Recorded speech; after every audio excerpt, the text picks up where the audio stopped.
touch the button here.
And right now it is 5:05 p.m.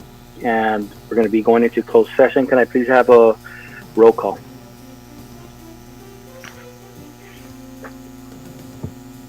Councilmember Mendoza, Present. Mayor Pro Tem Ribor, Here. and Mayor Altamirano.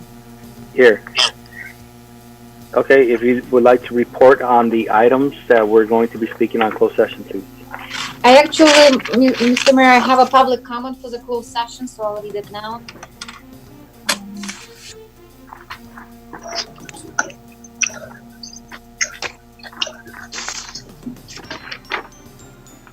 Dear Mayor and City Council, the City of Commerce Employees Association shares in the city's concern about the damage that has been caused by COVID-19.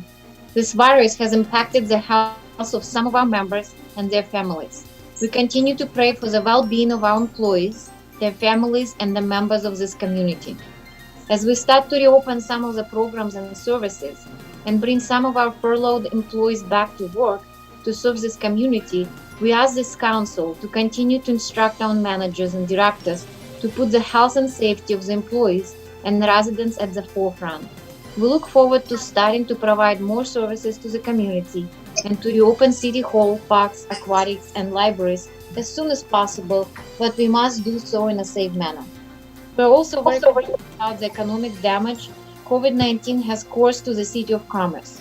Most of our part-time employees are furloughed, Many of our full-time employees have received notices that will result in either losing their jobs completely or having to move into lower positions at a significantly less pay. These decisions will have a devastating impact on the employees that are being targeted. We have presented an alternative proposal to the city manager that will be shared with you tonight. We believe this proposal will result in comparable savings while having far fewer employees severely impacted.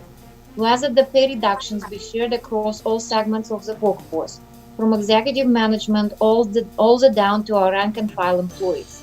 This proposal may not be able to save every position from potential layoff, but by sharing the load, we can minimize the severe impact for as many of our employees as possible. We ask that you seriously consider our proposal. If the numbers we have proposed don't add up to the necessary savings to accomplish the goal, direct staff to come back to us. We have shown repeatedly and early on in this crisis that the union is willing to partner with this council and city management. Together, we can come up with solutions that protect employees and move the city forward. Sincerely, Laura Logan, President of Employee Association. And I didn't have any other comments for the closed session. So we'll report on the items for closed session. Item number 1, the City Council will confer with its labor negotiator with respect to labor negotiations pertaining to A, memorandum of understanding on behalf of the part-time employees, B, memorandum of understanding on behalf of non-management full-time employees, and C, compensation and benefits for the unrepresented full-time executive management employees. Item number 2, the City Council will confer with its real property negotiator with respect to real estate negotiations with and properties located at A, 6364 Zindel Street, Commerce, B, Gage Street Properties, C, Washtel Commerce LLC, and D, Craig Realty Corporation properties located on Telegraph Road corridor. That's it.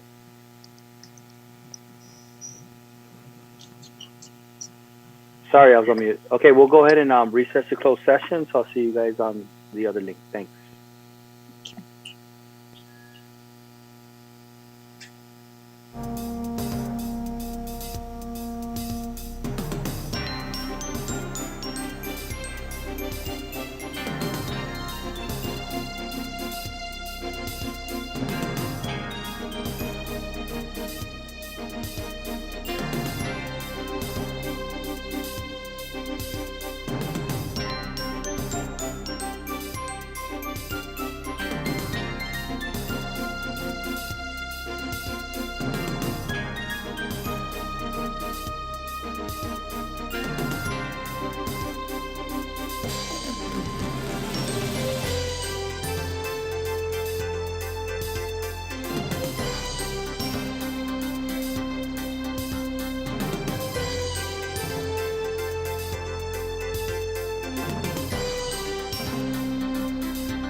Okay, then we'll go ahead and get our regular council meeting started. Before we get started, can we have a report out from closed session from our city attorney, please? Thank you, Mayor, members of the council. Closed session discussions commenced at 5:15 p.m. with all members of council participating via conference.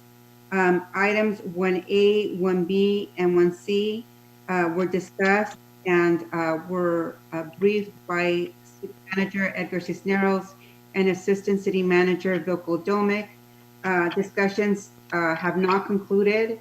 So before we adjourn the regular session tonight, we will need to reconvene back to closed session. Discussions did stop at 6:15 p.m. this evening. Got it. Right now it's 6:19 p.m. So we're going to call this meeting to order. Can I please have a roll call? Councilmember Argumedo, Here. Councilmember Mendoza, Here. Councilmember Sawyer, Here. Mayor Pro Tem Reboyer, Here. and Mayor Altamirano. Here. And we'll go ahead and open up public comment. If our city clerk can report on our public comment. Do we have any public comments tonight? Yes, I do have several. This letter was received for item number 6 from Altaman. Dear Honorable Mayor Altamirano and the council members, as previously stated in our June 23rd, 2020 letter to Jose Jimenez, Director of Economic Development and Planning Department, Altamad is unable to install the proposed artwork panels on the newly completed parking structure. It is not that Altamad is not willing to do so, but as many businesses in the state, we've been financially impacted due to the COVID-19 pandemic. Altamad has furloughed many of our workforce due to decline in our dental and medical practices. We're losing money on a daily basis, unable to see patients at the same level prior to pandemic. Employees have taken a 10 to 15% reduction in pay in order to keep our company afloat during these uncertain times. Part of the art in public places is a submittal package where the metal Z girds and colored lighting on the facade of the structure. The current cost of the exterior design enhancement is $1,192,056. Decorative colored lighting $700,000, $799, and vertical knee girds additional to what was already spent on the facade. Altamed continues to serve the community in providing health care to the unprivileged and underserved. Therefore, we need to use our funds to provide services and keep our business afloat. At this time, it is difficult for us to spend the additional funds to decorate the exterior of the parking structure. The original 1% art requirement was $90,000. Altamed has spent a lot more than the required amount to beautify the structure. We therefore request for the City Council to accept the art in the public place requirement with the elements and expenditures already constructed and waives the need to install the metal art screens on the facade. If you have any questions, please contact this person and the contact information. Sincerely, Angela Roberts, Senior Vice President, Facility Management and Development Department. This next comment is from Jancita Piraza. Honorable Mayor and members of the City Council. My name is Jancita Piraza and I reside at 5005 Astor Avenue, Commerce, California. I'm writing to you today regarding agenda item number 4 under ordinances, adoption of an urgency ordinance for a city services protection measure and consideration of resolutions calling for a special election on November 3rd, 2020, declaring an emergency pursuant to the provisions of the California Constitution, placing a measure before the voters of the City of Commerce, which would preserve vital city services. Additionally, I'm also writing about a recent incident, or one could say dissatisfaction regarding our Sheriff's Department.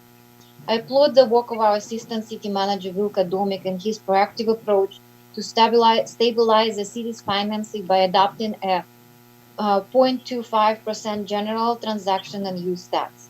As mentioned in the staff report, the coronavirus pandemic has wreaked havoc on the City of Commerce budget process. There are some questions that I hope may be addressed that were not indicated in the staff report.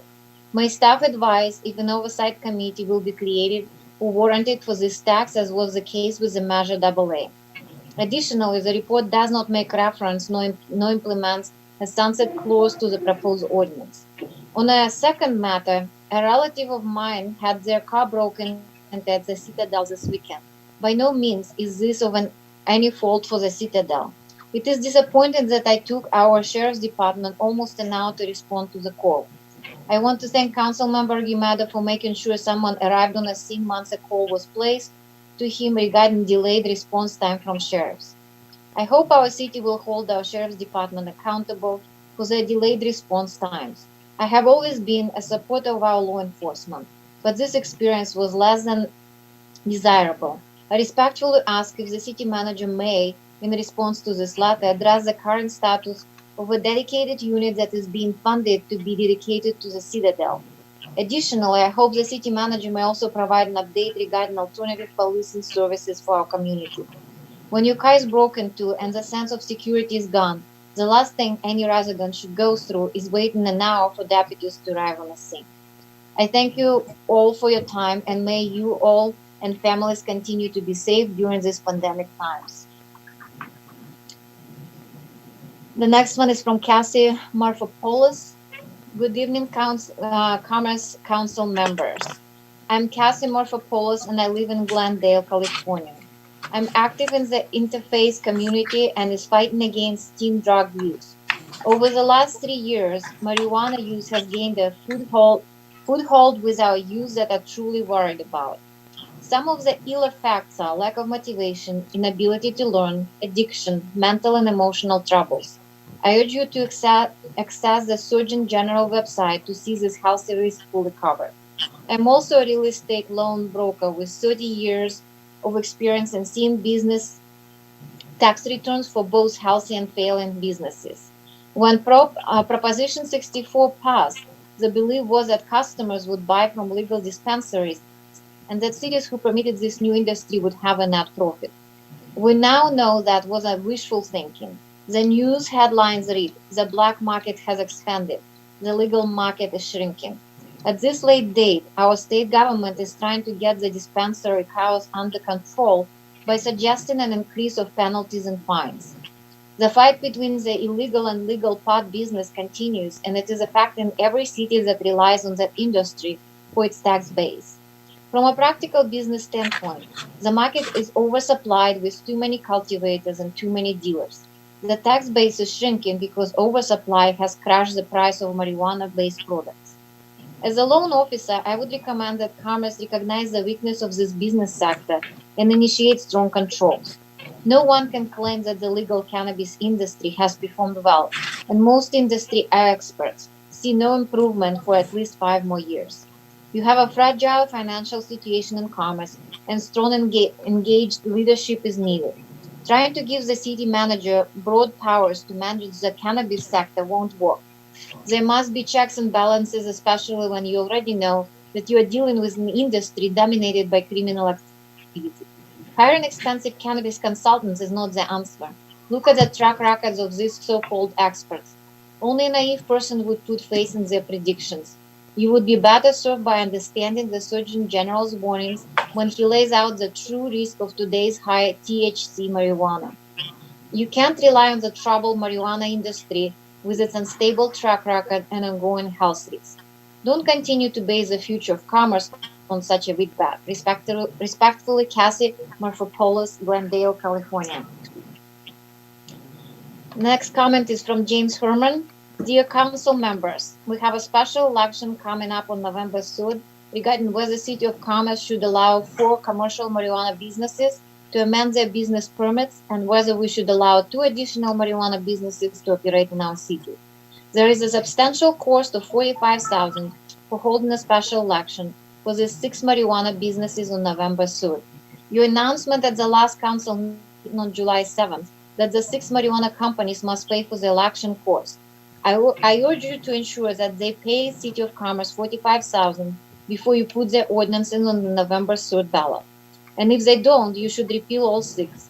Given the current economic crisis, City of Commerce cannot afford to pay $45,000 for these 6 marijuana businesses.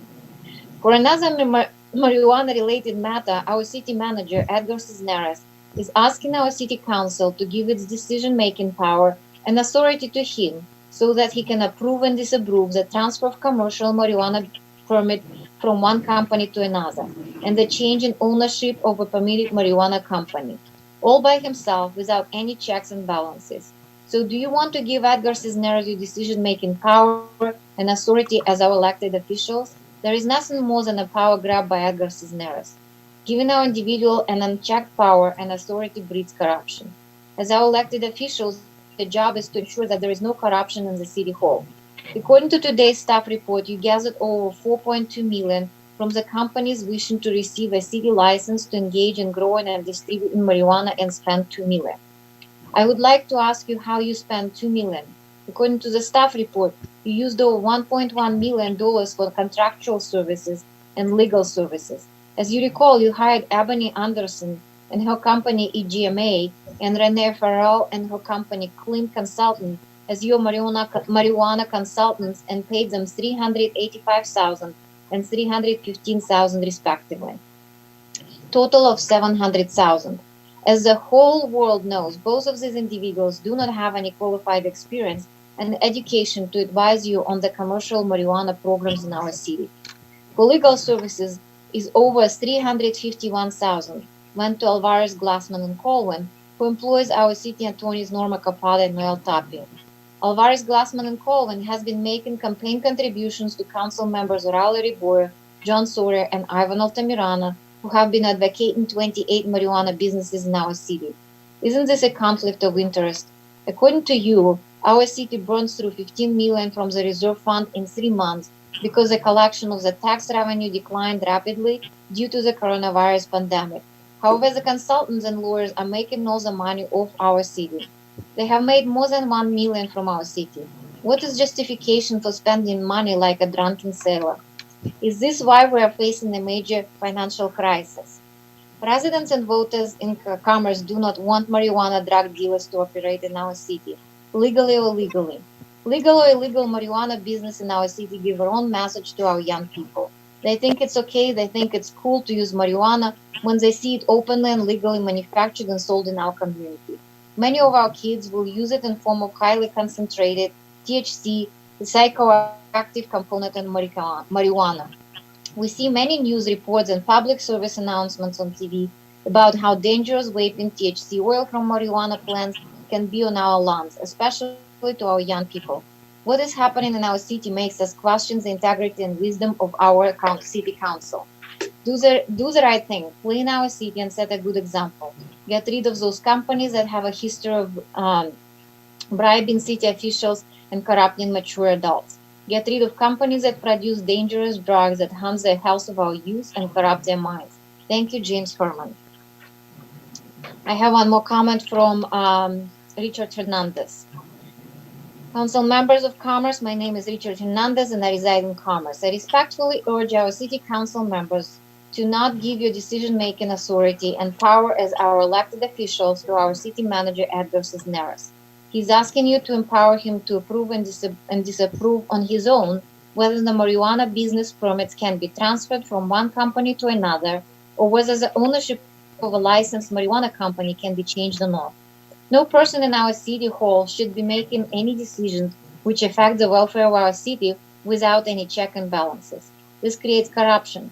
We have elected you so that you will oversee the employees in our city hall and prevent any type of corruption. Last October, you gave Edgar Cisneros, our city manager, $40,000 raise and increased his salary to $240,000 a year, in addition to his pension and health benefits. Furthermore, you extended his contract for another 4 years with his increased compensation. Given the current financial crisis our city is facing, the decision was not a wise one, but a financially irresponsible one on your part. Now you're asking the residents of Commerce to make sacrifice and pay increased sales tax. Why don't you and Edgar Cisneros show us that you are willing to make the sacrifice along with the residents? Please give back the raises you gave yourselves last year. Particularly, Edgar Cisneros must give his $40,000 raise back to the city before he asks the residents to make sacrifice during the economic crisis. Also, our city is facing a financial crisis because of the responsible decision made by the council members. You paid 2 marijuana consultants who have no qualification $700,000. Just to refresh your memory, these consultants are Ebony Anderson of EGMI, who got paid $385,000, and Renee Farrell of Clean Consultant, $315,000. Furthermore, you paid our city attorneys over $351,000 for their legal work to administrate marijuana licenses. All this add up to more than $1 million. You have spent the taxpayers' money without any discipline and control. And now you're asking the residents who are suffering from the economic crisis caused by the coronavirus pandemic to pay more taxes. Is this fair? You can do better for the residents of Commerce. Thank you for listening to my concerns, Richard Hernandez. No more comments. No more comments. Thank you for your comments. So we'll move on to consent calendar. And right now we have items 1 through 3. Is there a motion to approve 1 through 3? Mr. Mayor, if there's no items wishing to be pulled by my colleagues this evening, I would move to approve. Soria. Is there a second? Can we pull item number 3, please? Item number 3 is now pulled. So we are going to approve items 1 and 2. Councilmember Soria, is that still your motion for 1 and 2? Yes. Is there a second? There's a second. Can I please have a roll call?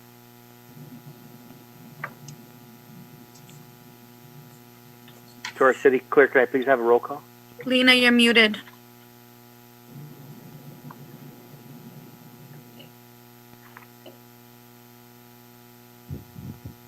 Councilmember Guimedo? Yes. Councilmember Mendoza? Councilmember Mendoza? Yes. Councilmember Sawyer? Yes. Mayor Pro Tem Rivoyer? Yes. And Mayor Altamirano? Yes. So we'll go ahead and move on to item number 3. And who do we have that will report on item number 3? Yes, good evening, Mayor. This is Daniel. I'll be presenting this item. So good evening, Mayor, Mayor Pro Tem, and members of the City Council.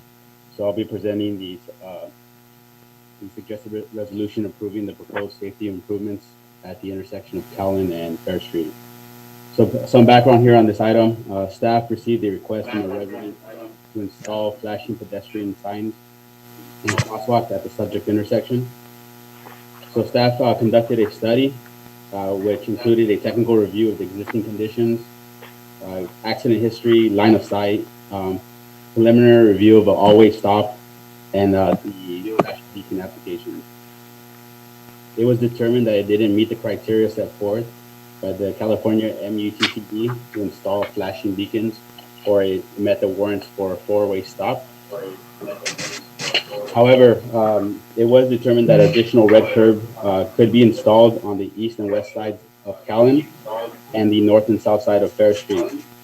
This will prevent vehicles from parking too close to the corners of the intersection and hopefully improve the line of sight for pedestrians who are trying to cross and for vehicles trying to exit Fair Street. So what I did is I for the sake of this discussion, I just pulled out the image from the staff report so that we can see specifically what that recommendation is. So I'm going to share my screen.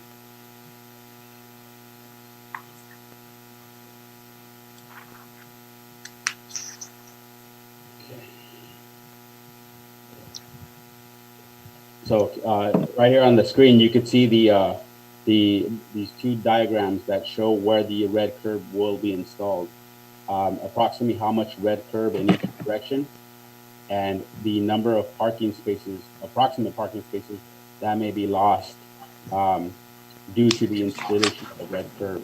But again, we believe that although it doesn't meet the warrants, there's still these recommendations that we could implement that would improve the line of sight for the vehicles and also the pedestrians. At this point, I'd be more than happy to answer any questions that you guys may have. Is there any questions? And our Councilmember Hugo Argumento, do you have any questions? Yeah, thank you, Director Hernandez.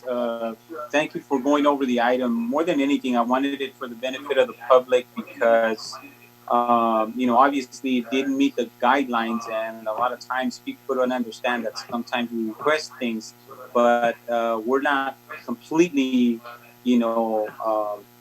sometimes we can't just install these these what we think are safety mechanisms out in the public streets. And also the other recommendations that came out of this was to eliminate some parking spaces. So we're going to be hearing from the community with regards to that. And so I want them to understand a little bit of the recommendations and why we're eliminating some of the parking spots. And that's to create more of a line of sight where people can see better and hopefully avoid any problems in the future, any accidents on that intersection. Thank you. Thank you. Okay, any other comments or questions? Yes, Mayor. Yes. Thank you, Councilmember, for Argumedo for pulling the item. I know I have some questions and some comments to make, but as I was looking at my numbers, I was kind of slow on pulling number 3. Well, this will be information that Director of Public Works Daniel Hernandez can probably be able to get some information for us. But a few years back, and I'm gonna say possibly about 8-9 years ago, we had a resident that I believe from the Roswell Park area that didn't like how we used to have 25 feet of red curbing in all the corners, and that would be on the 4 corners of every street, of every cross street. And he or she, I don't know if it was a he or she, but this resident called City Hall. At that point, you guys probably remember that Nilo Batson was the Assistant Director of Public Works. And this resident claimed that he or she had done the research and all we had to do is have 3 feet on each corner. And I know because I was a painter of the city at that time, and we got directed to go through every single red curb in the city, every corner, every cross street, every T, and pressure wash every single red curb. And then we did 3 feet all through the city. Well, I remember my concern, not that I didn't want to do it, because again, it was a directive and I did work for the city, was that where did we get this information from? Back then, I think I recommended that we go to LA County, the LA County Fire Department, and see what the guidelines are. We went ahead and we installed 3 feet of red curbing throughout the city. Now, looking at this recommendation, we're looking at 28 feet that's going to be red curb, and that would be the northwest corner of Fair and Cowland. Then on the southwest corner, 20 feet. On the northwest and northeast corners, 22 and 20 feet. Again, if you really look at that corner, every single street or cross street in that area, starting with Como, Farrar, Fair, Harbor, all those streets are all the same. If we go ahead and implement something like this, at the end of the day, it would make common sense that we implement it in every block. Well, at this point, we're going to be going back to where we used to be. Because if we do it here, the next door neighbor is going to say, you know what, I have the same problem. I got people parking towards the end of the driveway, and I can't see cars coming either way. So I do have a concern where we got these numbers, and only because they're not consistent. We got 2 20s, a 22, and a 28. So again, I think I'm going to give that recommendation again that we go back to LA County, because in essence, that's who does our red curves, and they should have measurements in their files. I know when I asked them to look into it, they came back telling me that the LA County didn't have measurements. But since we fall into a contract city and we contract with LA County, we should have guidelines for corners, for cross streets, for T's, for whatever it is. And before we take an action like this, I want to make sure that we are able to see the kind of impact that we can have. If we're removing 4 parking spots from one corner, and again, there's about 10 corners in just down Cowland, then you go at the end of the block, you got Astor, we're going to probably install the same thing. Then we got Couts. We're looking at maybe 30 to 40 intersections times 3 and 4 parkings that we're going to remove. We're looking at 100 parking spots, maybe 120. And as it is, we're having issues with not having enough parking. So let's just not look at it as we're voting in specific corners, but let's look at the full picture and the full impact that we can have in that area, and then we have to go to Bristol, and then we got to go to Rosewood, and then Veterans and install the same thing. So let's look at the full picture before we even consider something like this. And let's make sure that whatever it is that we do for this corner is something that we can go consistent and again have the least impact on traffic. I mean, on parking. Because again, we could look at it as it's just one corner, but believe me, the neighbors around that area, they see one corner be accommodated like this, we're gonna go to the next corner and the next corner and the next corner. And we're gonna be back to where we were 11 years. So if anything, my recommendation would be if we do anything, let's make sure that we're doing something that complies with LA County. And again, I would really advise that we're very careful on how much parking we remove. Because I believe all my colleagues are aware that there's a conversation about parking going on in the community, and that's in all areas. You know, at first it was one area, then a second area, but we know that we have parking issues throughout the city. So again, I would advise, and then Director Hernandez, if you can please contact county and see if these are the exact measurements. Because I mean, I'm not an engineer or street engineer, but I can tell you that if anything was consistent, we would have 20 feet on all four corners, or 22 or 28. But just seeing 3 different measurements, depending on whatever corner it is, it's already giving me an idea that, you know, we're accommodating whatever it is, but it might not be the right thing to do at this point. So I would say if we can go ahead and table this item until we do have exact measurements. And again, you know, we'll be trying to discover what the real measurements are. 12 years ago, 10 years ago, I was trying to get to that spot, but again, it was easy to say, oh, county doesn't have the measurements.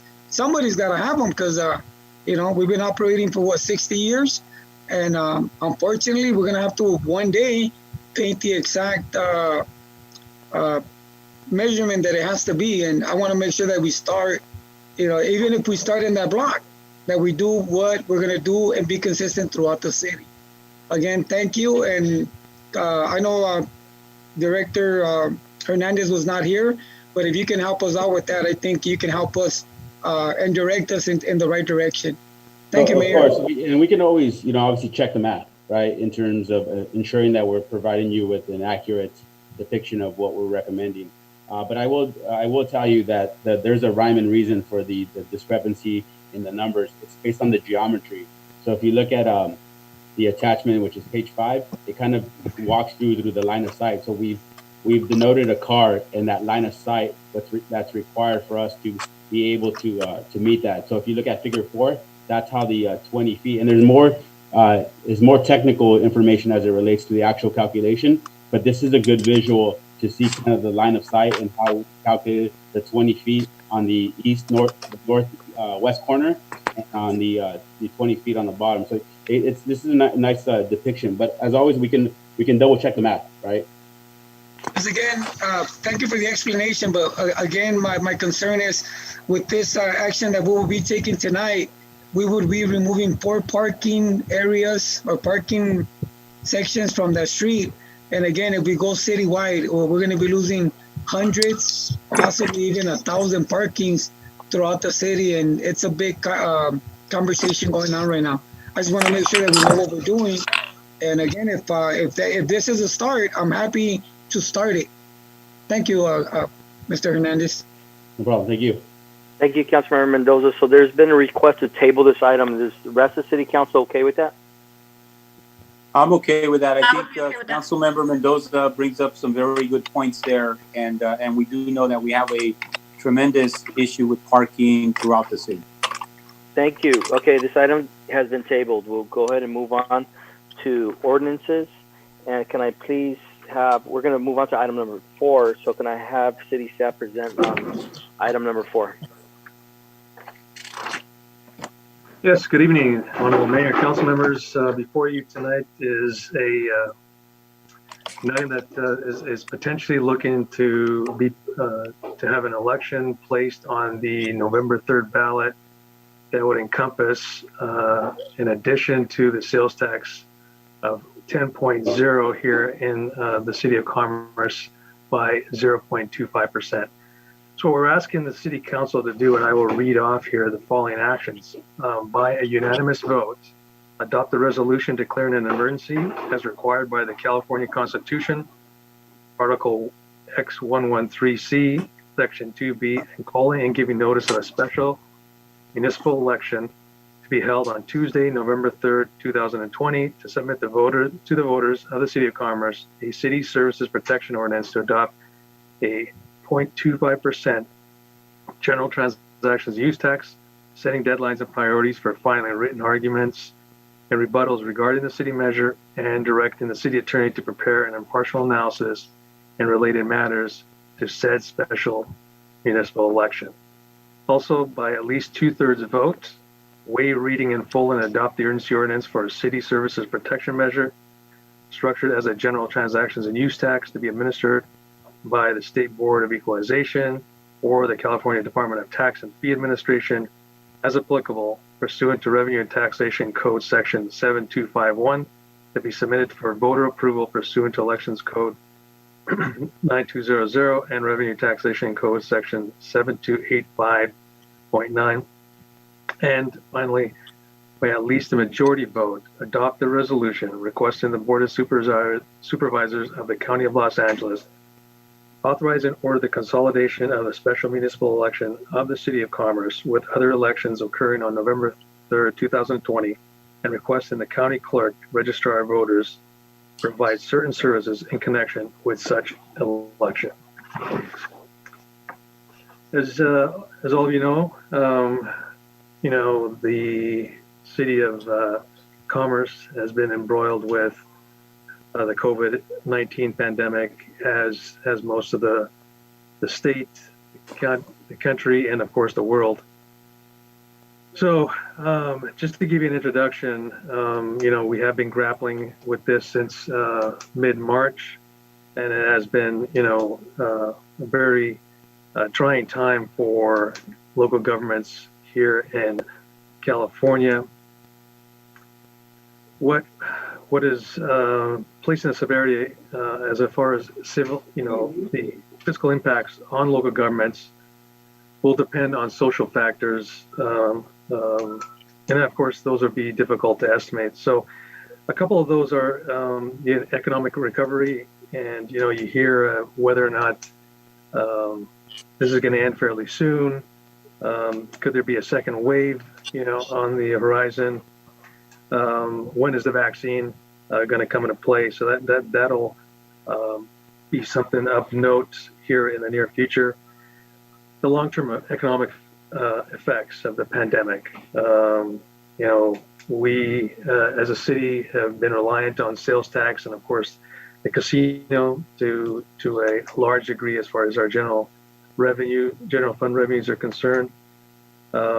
As you're well aware, we've seen the reclosure of the casino. So not knowing where that's headed, the long-term economic effects could be long-lasting here in the City of Commerce. The federal government is still grappling with the potential federal aid to state and local governments. We have no idea if that's ever going to come to fruition.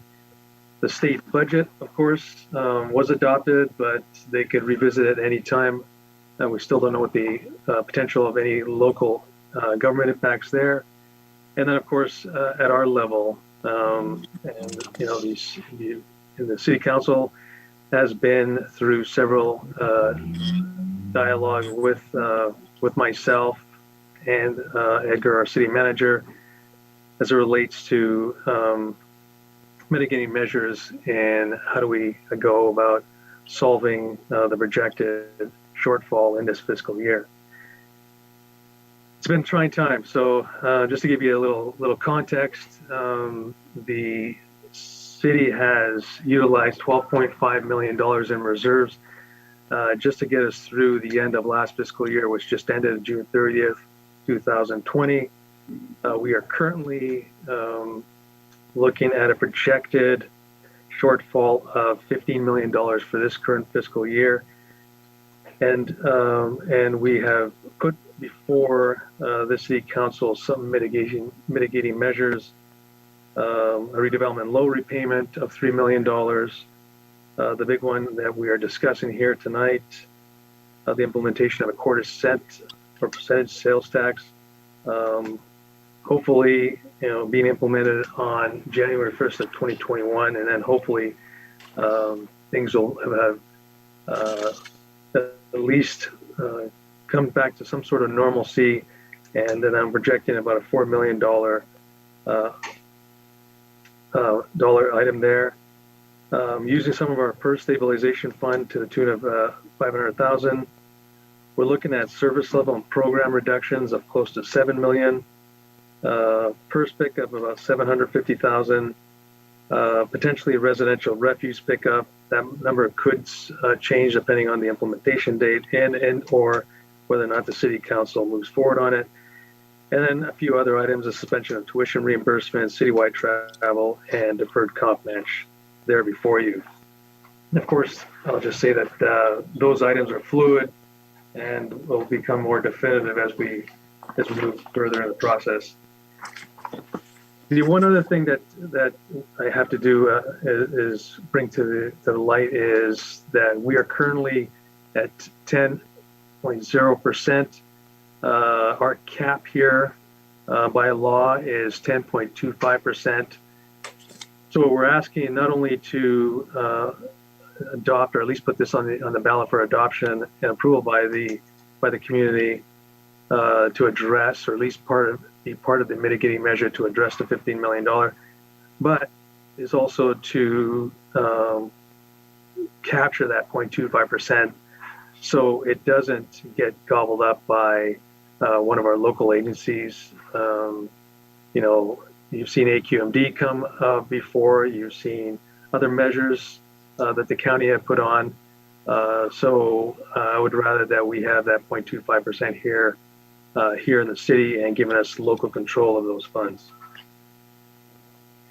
Vilko, if you don't mind, can you explain that a little bit more for the general public? Because I think that's important for them to understand that even if we don't put this on the measure, one of these other agencies can put a measure on the ballot, and then it takes away our ability to be able to utilize that. And I just want to make sure that the community understands that, because we wouldn't want to lose that option. And therefore, we can help ourselves. This gives our residents the ability to be able to, in essence, help ourselves during this difficult time, and hopefully get back on our feet. Yeah, Councilmember, you're spot on. So the basic breakdown is that 7.25% goes to the state, and then the rest of it is broken down by several measures, as some of them are mentioned here in the staff report. County, like I mentioned, AQMD, that makes up the difference. We have our percentage, and then of course back in 2012 we added a 0.5% that has been very fruitful. And at that time the city council made a decision, and a very calculated decision, to utilize those funds specifically for infrastructure improvements in lieu of the tax increment that we lost through the loss of the dissolution of redevelopment. Yes, and like I said, you are correct. If we don't jump on this, and I want to emphasize that there are a lot of agencies out there that are looking for additional revenues at this point in time, especially with COVID upon us. So if we don't jump on this and the voters don't approve it, who's to say that we lose out on like I projected potentially $8 million annually, that it would go somewhere else. Thank you, Vilko. I just wanted to, it was worth going over that. Thank you very much. And it's important, if I may, it's also important to reiterate with that statement made Councilmember Argumedo, is that, when the county puts measures on the ballot, we have to remember that it's a tax that we all pay, but that money doesn't get distributed fairly to the City of Commerce, right? Because it's always, everything is distributed per capita. and our population is so low at $13,000 that we very rarely see the benefits of those tax measures that are put in place. So thank you for bringing that up. I just want to clear it up. The comment that you made, Councilwoman, Mayor Pro Tem, you meant 13,000 residents or $13,000? Because you mentioned $13,000. Oh, sorry, 13,000 residents. Thank you. Okay, yeah, to be clear. Thank Mayor, you so if I much for may? clearing. Yes, of course. Vilko, I think that it's also important for us to let our residents know that, the majority of the people paying this tax is going to be the people that come and visit us, whether it's the City outlet stores, whether it's the casino, whether it's somebody that's coming to a Kia to buy a car. It's the majority of the money is going to be coming from outsiders that are coming to our community. To give you an example, one of our residents goes to Jack in the Box or McDonald's and buys an $8 combo meal. All it's going to go up is 2 cents. So again, just so they know that this is not really going to be on the back of our residents. The majority of that money is going to be coming from tourists, again, that visit the Commerce Casino, the Citadel, people that shop over at Target. Again, if you spend $100, what are we looking at a quarter of a percent? What is that, Bilko? 20 cents or something like that? 25 cents, correct. Yeah, so again, so the resident knows that we're really not coming after the residents, because there was a comment made that our residents are going to be paying. Again, you go and buy yourself an $8 Happy Meal, and all you're going to pay is 2 cents. That's what it's going to cost us. The majority of the money is coming from outsiders that are coming to do business in our city. So again, I think we benefit. We're able to save some of our programs, some of our services, and in essence, we're not the ones that are going to pay for it. We're going to get the full benefit of being a city and collecting the tax, and whatever we do pay into the quarter of a percent is going to be minimal. So I think that it's important that they understand. And when we're talking about buying a meal or spending $100 in groceries, that's a perfect example. You're paying cents, 20 cents more. So if you were able to spend $100 with no problem, I'm pretty sure you'll be able to spend $100 with 20 cents, and you'll be helping out our city. Thank you for the presentation, Bilko. Oh, you're welcome. Thank Mr. you, Mayor, Councilwoman. Mr. Mayor, if I may. Of course. Thank you. Yeah, Vilko, you made some very strong points in arguing why this is a needed tool of recovery economically for the city of Commerce. Because Commerce is such a small community, one of the things that we've seen is that we're always impacted by the greater good of bigger projects, of regional projects or statewide projects, right? So because we're per capita, it challenges us because we're such a small footprint. And a lot of times we're bulldozed by these bigger, more expansive projects. So when an agency like AQMD or even LA County Fire, as they recently attempted to, get something passed on the ballot, or just some of these larger agencies, when they put something on the ballot for a sales tax increase, what we need to take into consideration is that they're looking at a voter base that is more expansive, not just the city of Commerce. So even if the city of Commerce was to vote against something that AQMD put on the ballot, if all the surrounding communities vote in favor of it, we still lose. So this really is an opportunity for us to capture a revenue source. We get to determine where that revenue source goes as far as what's generated. And it's our voters. Our voters get to determine their destiny, the destiny of the city of Commerce going forward. And as we know, we're in an extremely difficult and challenging time, as you referenced, right? We just came out of opening up for a few weeks and then another shutdown. A lot of our conversations have revolved around the fact that we're looking at, this not being a hard drop and a hard, elevation back up, that we're looking for it to be like a swoosh of recovery. But, I have a difficult time looking at our recovery process in a 1 year time frame. It really is a 2 year, maybe even now as we're looking at things, a 3 year time for recovery. So this really is a great opportunity for us. As my colleague mentioned, it's not going to be a major increase to our sales tax as residents.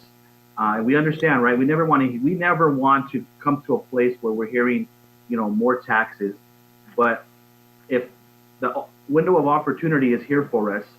It's definitely advantageous for us as a community to jump through that window to secure what's remaining as far as available percentages, so that we as a community can secure it for the future of our community and for future generations to come, so that we don't have as great of an impact to our programs and our services. So definitely, this is really a great opportunity, and I appreciate, Vilko, your presentation, because you really lay out the facts and show us where the advantage is going forward with the sales tax. Thank you so much. Okay.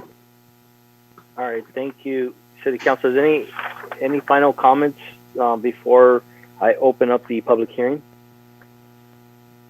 Okay, at this time, we're going to go ahead and open up the public hearing. Was there any comments submitted to our city clerk? I have not received any comments with this item. Got it. And then at this time, we're going to go ahead and close the public hearing. And Mayor, if you could allow me just to answer, I believe, one question that I believe was made a public comment by Mr. Peraza. I think he referenced, number one, why is this not similar to the Measure AA process, and meaning that why is there not going to be, quote unquote, an audit committee that will review the funds? And I believe, and I'm trying to remember the other comment that he made, escapes me right now, but I'll come back to it. So the difference between the two is that we're trying to capture the funds that would close the window, number one, to any other agencies going into the future. These funds would then come directly into the general fund, and that would be at the discretion of the city council, right? The elected body, as it is with the majority of our funds here in the city. So the funds would come in addition to the sales tax that we currently receive. And then during, the due process of the fiscal year budget, and the city council will then, at that point in time, will have the ability to allocate those funds as they deem appropriate. So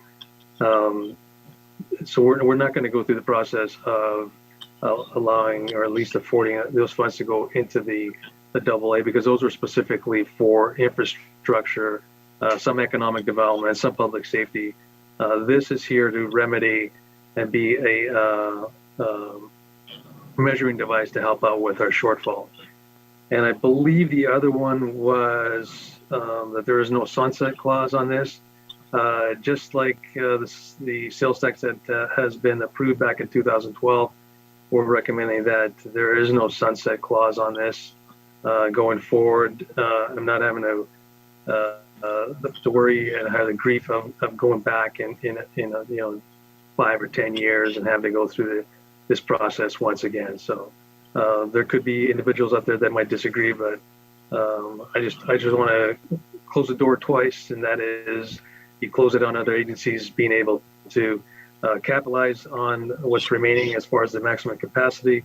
And number two is that you afford the city council in this community to hopefully enjoy the level of services they have over the years. So that concludes my report.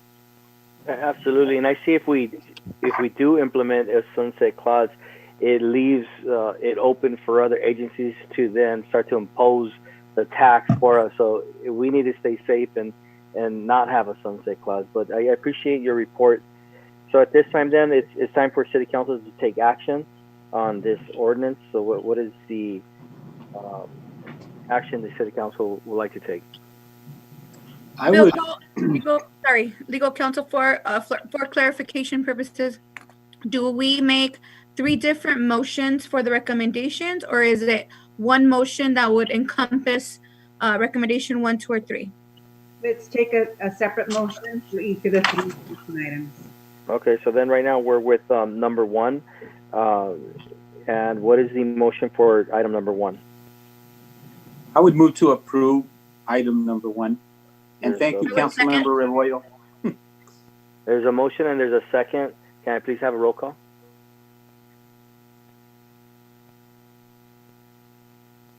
Councilmember Argumedo, Yes.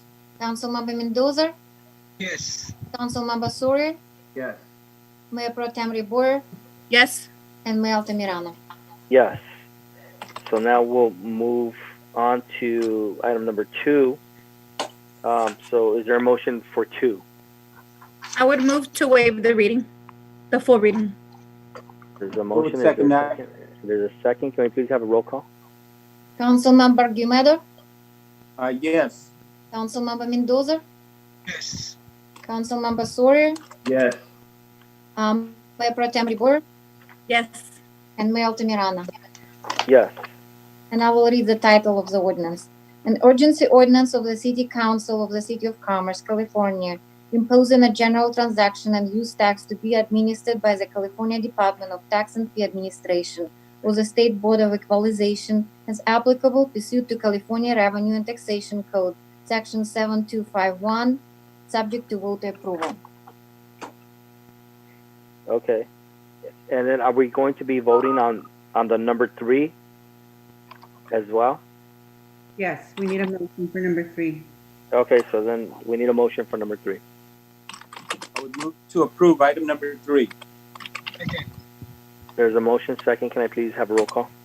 Councilmember Guimedo, Yes. Councilmember Mendoza, Yes. Councilmember Sawyer, Yes. Mayor Pro Tem Reboer, and Mayor Altamirano. Yes. Motion's passed. Thank you, council. Thank you. We'll now move on to item number 5, another ordinance. So can I have city staff to please report on that?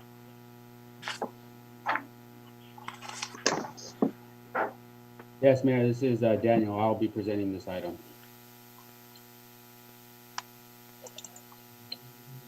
So I'll be presenting item 5, which is twofold. It's establishing regulations for installation of small wireless facilities in the public right-of-way. So the first item that you guys will deliberate is the recommendation before you for the adoption of the second reading of the ordinance that was presented at the last meeting.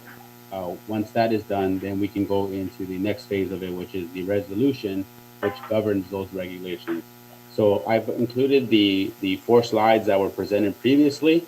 If there's any questions as it relates, there was no substantive comments that required any type of changes. So the item before you that you have is the recommendation for the second reading. So I'll be happy to answer any questions as it relates to the second reading. Is there any questions? There's no questions. Okay, excellent. So with that being said, and I'll ask the city clerk and the city attorney how they want to take this item. So do we move forward with the adoption of the ordinance for these, and then move forward with the resolution, or do we do that all at the end? I think that was a question for our city attorney. Norma, can you hear us? I'm sorry, Daniel, can you repeat the question? I apologize. No worries, no worries. So now that there is no question, I think it's appropriate to consider the recommendation, which is recommendation number 1 in the staff report, which is the waiving of the full reading, and by reading title only, undertake the second reading. So I think it'd be appropriate to make that. I would move at this time to waive the reading and read by title only for the undertaking of the second reading. There's a motion. Is there a second? Second. Can I please have a roll call? Councilmember Guimedo,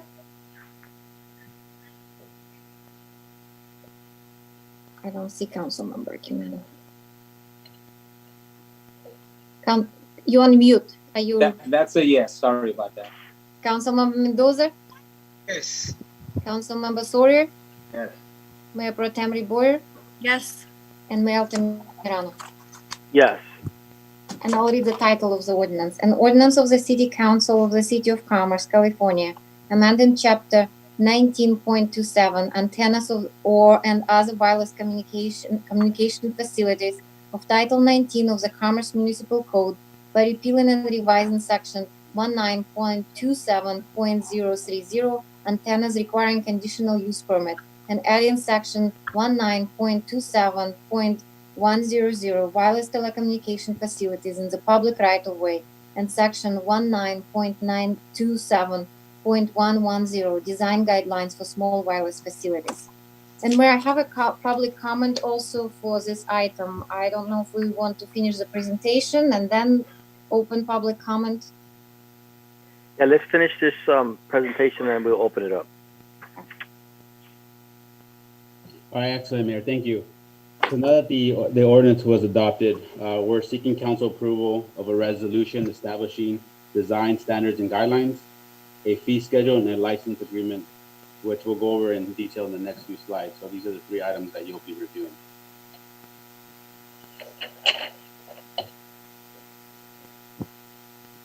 So first, the design standards. So in each of these, we've included exhibits as part of the staff report with the details. So this is just an overview. So at any point, feel free to ask any questions, and I'll be more than happy to try to answer them. So in regards to the design standards and the guidelines, the proposed resolution authorizes the City Council to adopt certain design standards and guidelines to regulate deployment of small wireless facilities. So in order to, and I mentioned this last meeting, in order to protect local control over aesthetics, the City Council must adopt these regulations in compliance with the FCC Third Order, which became effective last year. The design standards and guidelines result in better proposed designs and a reduction in the amount of time spent negotiating design with the applicant. So this is very, very involved. So the intent here is obviously for standardization. So the design standards really determine the location, the size, the height, noise, required signage, which identifies it as a wireless facility, the owner, the undergrounding requirements if necessary, whether it needs a service meter, change of ownership provisions, obstruction, and any obstruction to public safety. So this is a very involved design standard and guidelines. And lastly, what this resolution does give us the flexibility. It grants the Director of Public Works and Conservation Engineer the authority to implement rules and to interpret and implement such design standards and develop any related policies, regulations, conditions, forms, or any documents necessary for us to regulate these small wireless facilities in the public right of way. So I'll move on to the next item, which is the fee schedule. So the fee schedule is shown as Exhibit B, and a cost study that was conducted for fee justifications are included in your agenda packet. So as a result of the recent cost study, which was conducted by Matrix Consulting Group for the small wireless facilities, the fees have concluded and are recommended as follows. So before I do get into those specific requirements, we do have Ms. Courtney Ramos, Vice President of Matrix Consulting Group, on the line if there is any questions as to how we arrived. So she's on the line in the event that we need to ask any questions. So there are three main criteria of the fee that we're establishing. One is for an existing pole. We're setting that fee at $2,826. For a new or replacement pole, we're setting that fee at $3,366. And the difference between the two is that in the new pole or pole replacement, there's a lot more inspection required, which drives up the cost. Lastly, the pre-application meeting of $212 is that we get some applicants who are just inquiring and want to know design standards or want to walk through the policy. So we're setting that fee, but that is not required. So if we have a repeat applicant who wants to continue installing onto existing poles or new roof, this meeting is not required. So this is not a required fee. This is an optional fee for an applicant so that they can meet with staff and go over these items. Lastly, on these items, these will increase annually based on CPI. So when these items come before the City Council in terms of the master fee schedule, these will be increased based on CPI. Lastly, we do have so not only are there the fees to actually get this erected and onto a pole, we also are having the applicants pay a fee to on an annual basis, based on an annual license fee for the city-owned facility. So these are the street lights that we own, that they were going to attach their facility to. So based on the FCC ruling in 2020, it's set at $278.10. But it's important to note that there's a lot of cities challenging this, and based on market rate, we determined that it may go up to $2,060 if that FCC ruling is overturned.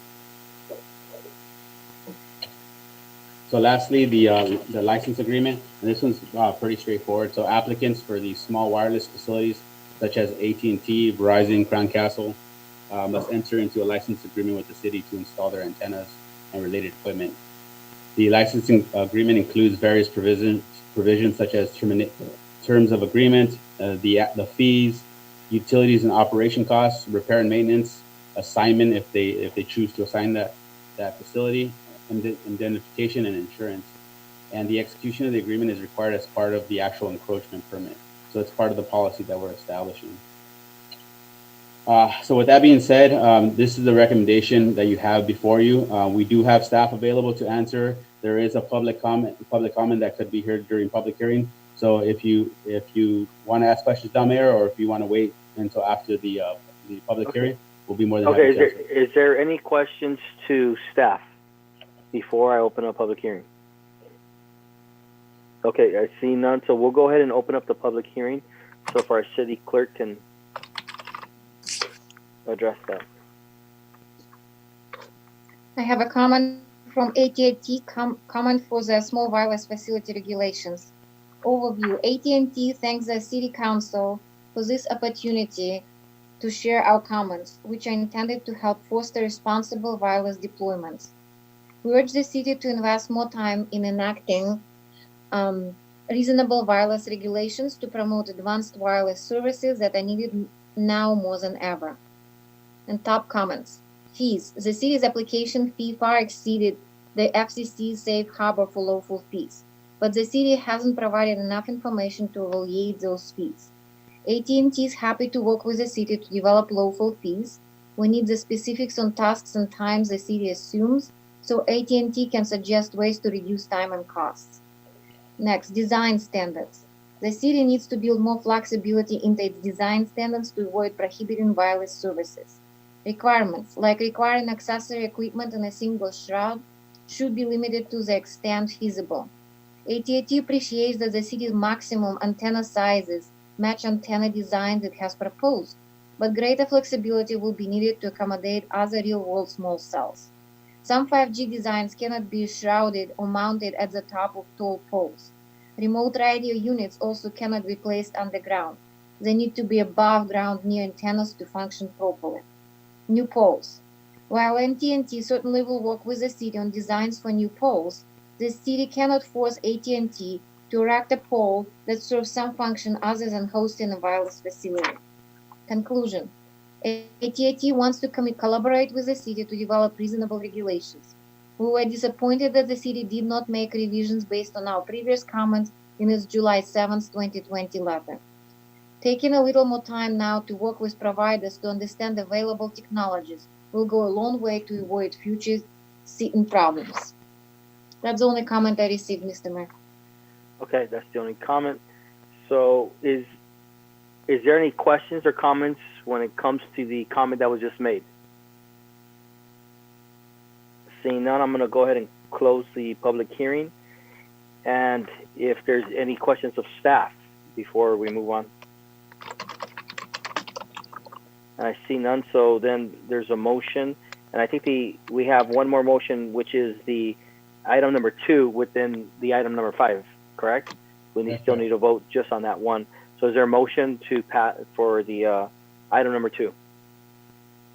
I'll move to approve, Mr. Mayor. Sorry. There's a motion. Is there a second? I'll second. Okay, can I please have a roll call? Councilmember Guimedo, Yes. Councilmember Mendoza, Yes. Councilmember Sawyer, Yes. Mayor Pro Tem Riboyer, Yes. and Mayor Altamirano. Yes. Motion passes. We'll now move on to schedule matters. We have item number 6. who will report on item number 6?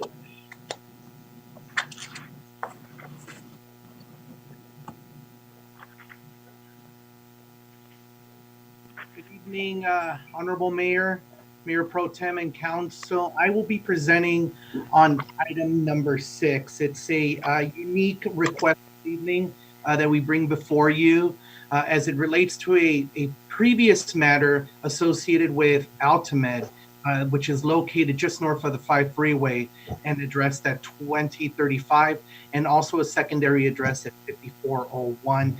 For context, the property, this is where the new 5-story parking structure was recently built. In the evenings, you can see that it's lit up with the Altamed green colors. And the situation before us this evening is a matter associated with their art in public, their AIPP, art in public places installation, which was previously considered by the City Council back in June of 2019. Back in 2019, when you reviewed the proposal, it was for the art, for our zoning code. Any project over a certain valuation has to do one of two things. It's either one, devote a percentage of their, what's determined to be their valuation for their construction and development of a particular project, at 1% of that total amount to be one, either dedicated to artwork, or two, pay what's known as an in lieu fee. It's in essence a waiver fee. In this particular case, Altamed approached us, said, hey, you know, we would love to do an art installation. In my staff report this evening, I included the June determination where the applicant came before the council to, in essence, prepare an art program for the property. Fast forward to the situation that we find ourselves in today. COVID-19, among others, has really ravaged the budget of Altamed. It's really a grim challenge on them being able to carry out some of the more elaborate installation that is proposed for the facility. Because it's a very unique situation. And second, there was an action before the council. We wanted to come before you, share kind of this situation, and seek direction from the council to maybe help us. One, help Altamed to see how we can help them in this very sort of situation due to the economic impact that they're really laboring under. But two, to create somewhat of a transparent process as well. Because we really see too many in public places installations that have come before the council. So we felt it would be imperative to come before you. So in our staff report, what we're outlining as part of our recommendation is we're asking for direction to work with Altamed, either in some sort of modified method to satisfy the ordinance. One, direct staff to accept Altamed's deviation from the traditional art in public places approval, or the council, they have alternative recommendations. We're more than open to listening to those. And that's kind of really the conclusion of my report. I'm more than happy to provide more context, more detail, if the council chooses to do. But at this point, I will pause for questions. Yeah, absolutely. I definitely want to hear a lot more details. If our city manager can chime in a little bit and give us a little bit of the history, and just speak into the negotiations and the concessions that we had given Altamed, and how we reached the agreement to create art in public places, and then we can start to chime in and figure out what we're going to do. But go ahead. Maybe, Mr. City Manager, I'll just give maybe a quick timeline of a few items. And of course, at that point, I can turn it over to you. So I think first, what's very important is the adoption of the Art in Public Places ordinance. Mayor, if you recall, 4 or 5 years ago, I was before the council, I believe in multiple attempts to try to get the Art in Public Places ordinance approved. Ultimately, in September of 2016, that ordinance went into place. Fast forward to the following year, December 2017, Altamed proposal went before the Planning Commission. So the Planning Commission considered a couple entitlements.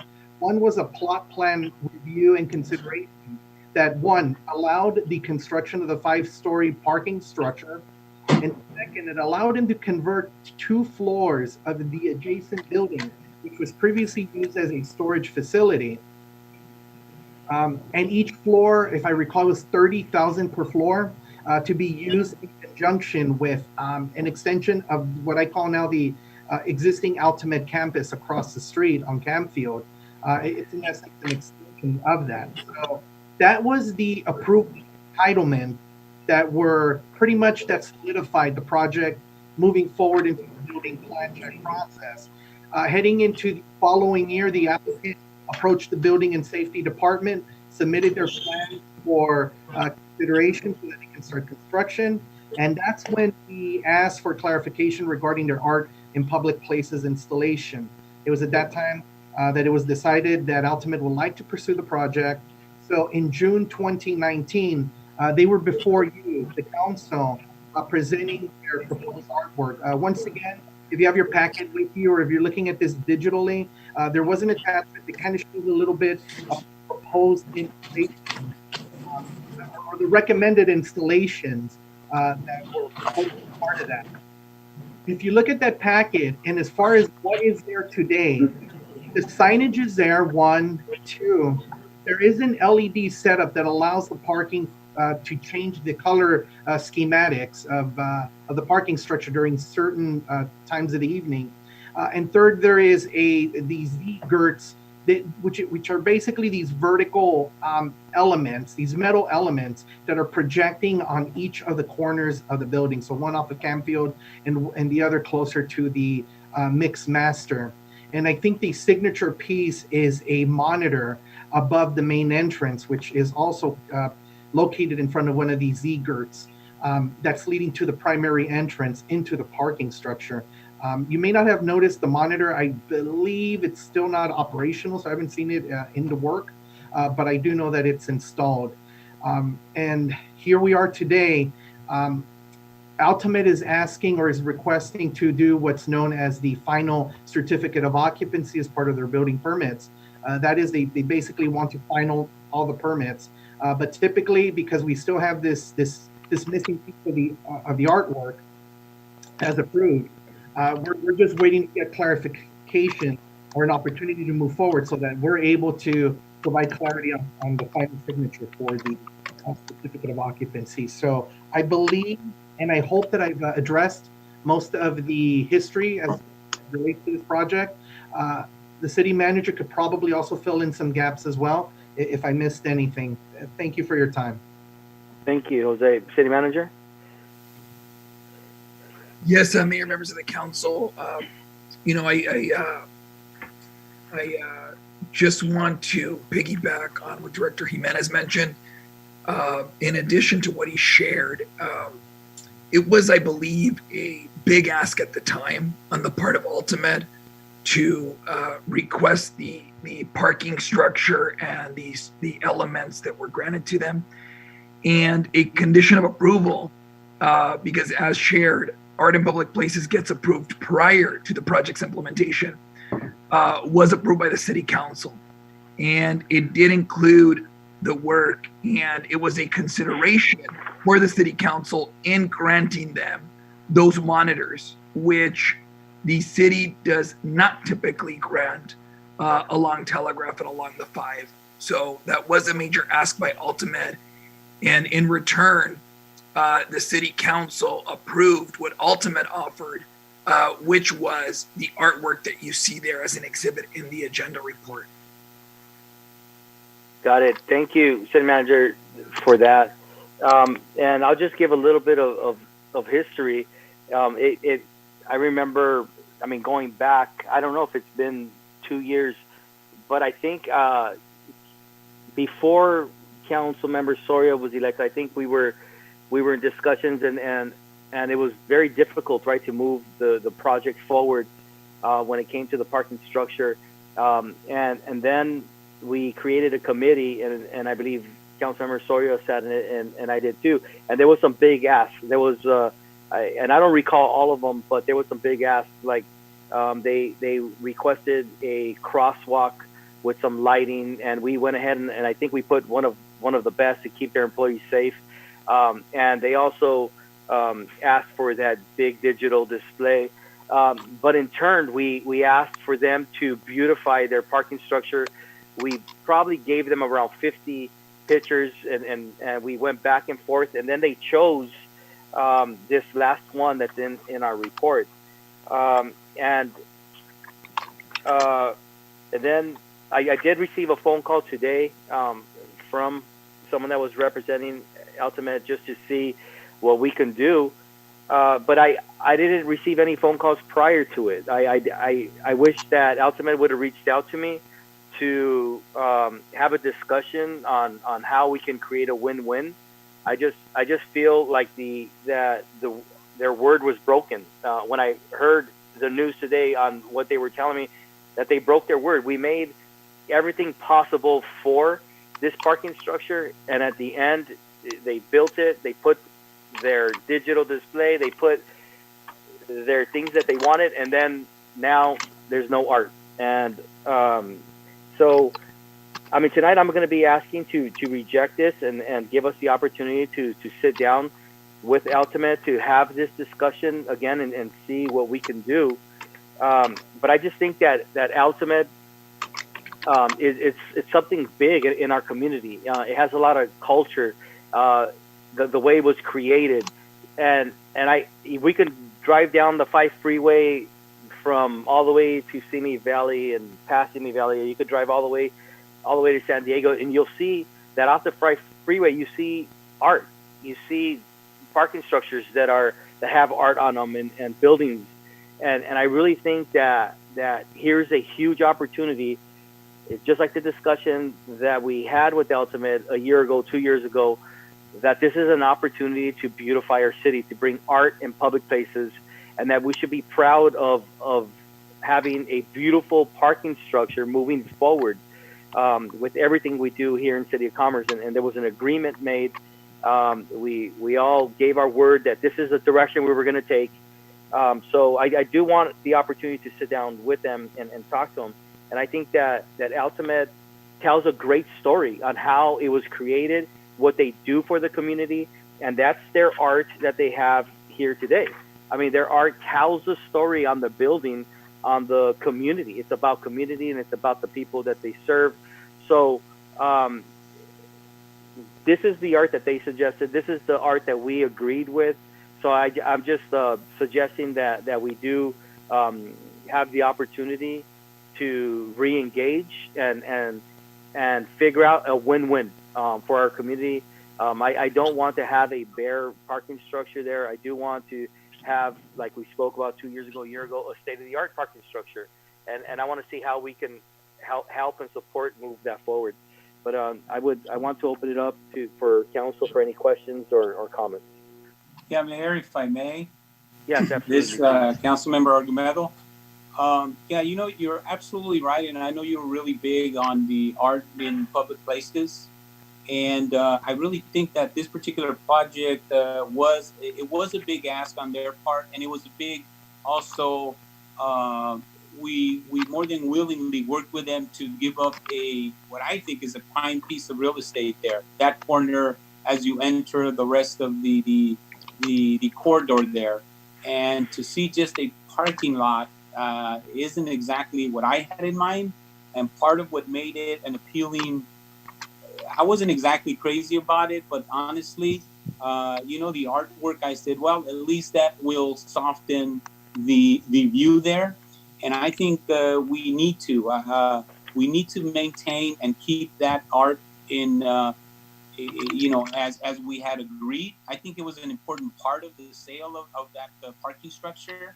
So if we do sit down with them and discuss moving forward, maybe we can put it off for a little while everybody is recovering. We understand everybody's going through some difficult times, but I really think we need to make sure that we continue and move forward with the artwork that was promised. Those are my comments. Yeah, thank you. And staff, can you put on the slide like just a piece of art of what the building will look like while we're discussing this, so the community can have a sense of what we're talking about here. And I agree with you, Councilman Argument. This was it. It is it's a beautiful piece of prime real estate on the Telegraph corridor, and this piece of art is going to tell a community story, and we're part of that story. And I agree. We do need to move forward on making sure that we all keep our word. We kept our side of the bargain, and we want to know how we can support them in keeping theirs as well. And I know that we're all facing financial struggles, but financial struggles are temporary. But a piece of art, it changes lives for generations. So I don't want that to hold us back. But can you please put that up? And there it is. And then if there's any other questions or comments from Mr. Mayor, if I may. Yeah, absolutely, please. Yeah, no, thank you so much. Yeah, this really, for me, it really is a disappointing item to be addressed this evening, because upon election, myself and Councilmember Mendoza, we did visit Ultimate personally to get some understanding of their operation there, as well as some insight in regards to this specific project. You know, and as Ultimate began to ask for support in the building of this 5-story parking lot or parking structure, you know, one of the things that they were asking for was the ability to be able to put that large screen up. And so one of the trade-offs for us was we wanted to be able to have art that was representative of our community. And so this really is a major disappointment for me, because the art that they're claiming that they don't want to proceed with is actually art that would be symbolic of our community, of what makes Commerce so special, whether it's sports, whether it's water polo, you name it. This was an opportunity, and these were things that we addressed in our discussions. And it's why we worked collectively and tirelessly to find a path forward for a successful project. So this definitely is difficult for me to be approached with this evening, because that is a significant corner, as my colleague referenced. And because it's a significant corner, the art that would be displayed would be very impactful for those people that are coming in and out of the City of Commerce, because we would be able to model what our community represents in this particular art. You know, and it's my understanding that, you know, when there was great urgency early on around 2017 to get this project moving forward and proceeding, because the funding was secured by a bond, and the bond had certain milestones that they needed to reach in order for them to stay in compliance with the bond milestones and guidelines. So I'm a little challenged in finding that they're strapped for monies if this money was already earmarked way back in 2017, or even prior to that, maybe 2016. So, you know, this definitely is a disappointment, especially when Ultimate came to us in looking for support for COVID-19 testing. The City of Commerce didn't blink an eye. We jumped into action because we understand what it is to take care of our neighbors, to be community partners, not only locally but regionally. So, you know, we feel that we've held our word, and I think that a person's word is everything. When you don't have a word, you don't have anything. So I definitely like to see this item addressed further and find a path forward so that this art can go up and we can have what we agreed on. So it doesn't feel like a shamalama, because right now that's what it feels like. It feels like a shamalama, like we were bamboozled. They put up what they wanted first and foremost, and now that they've got what they want, hey, we're just going to proceed without fulfilling our commitment to the City of Commerce and the community of the City of Commerce, because that's what that art represents, and that's what we agreed upon. So definitely in agreement with my colleagues' comments this evening about pausing on this item and finding a way to accomplish this art, continue to proceed and go up as was agreed upon by the City of Commerce and the leadership of Ultimate. Those are my comments. Thank you, Mr. Mayor. Thank you. Is there any other comments? Mr. Mayor, I would just agree with the comments made. I think, as you mentioned, this project was put on hold for a while before 2015, and then 2015 came and there was concessions that were made. So I would absolutely agree with putting it on hold, but I would also request that that we be part of that conversation, whether it be through an ad hoc or a 3-3-1, 3-3-2.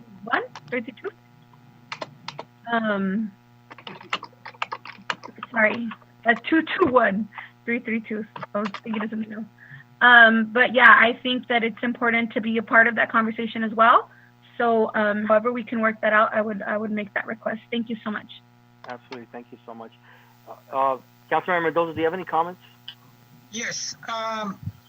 Thank you, Councilmember Soria, for reminding me.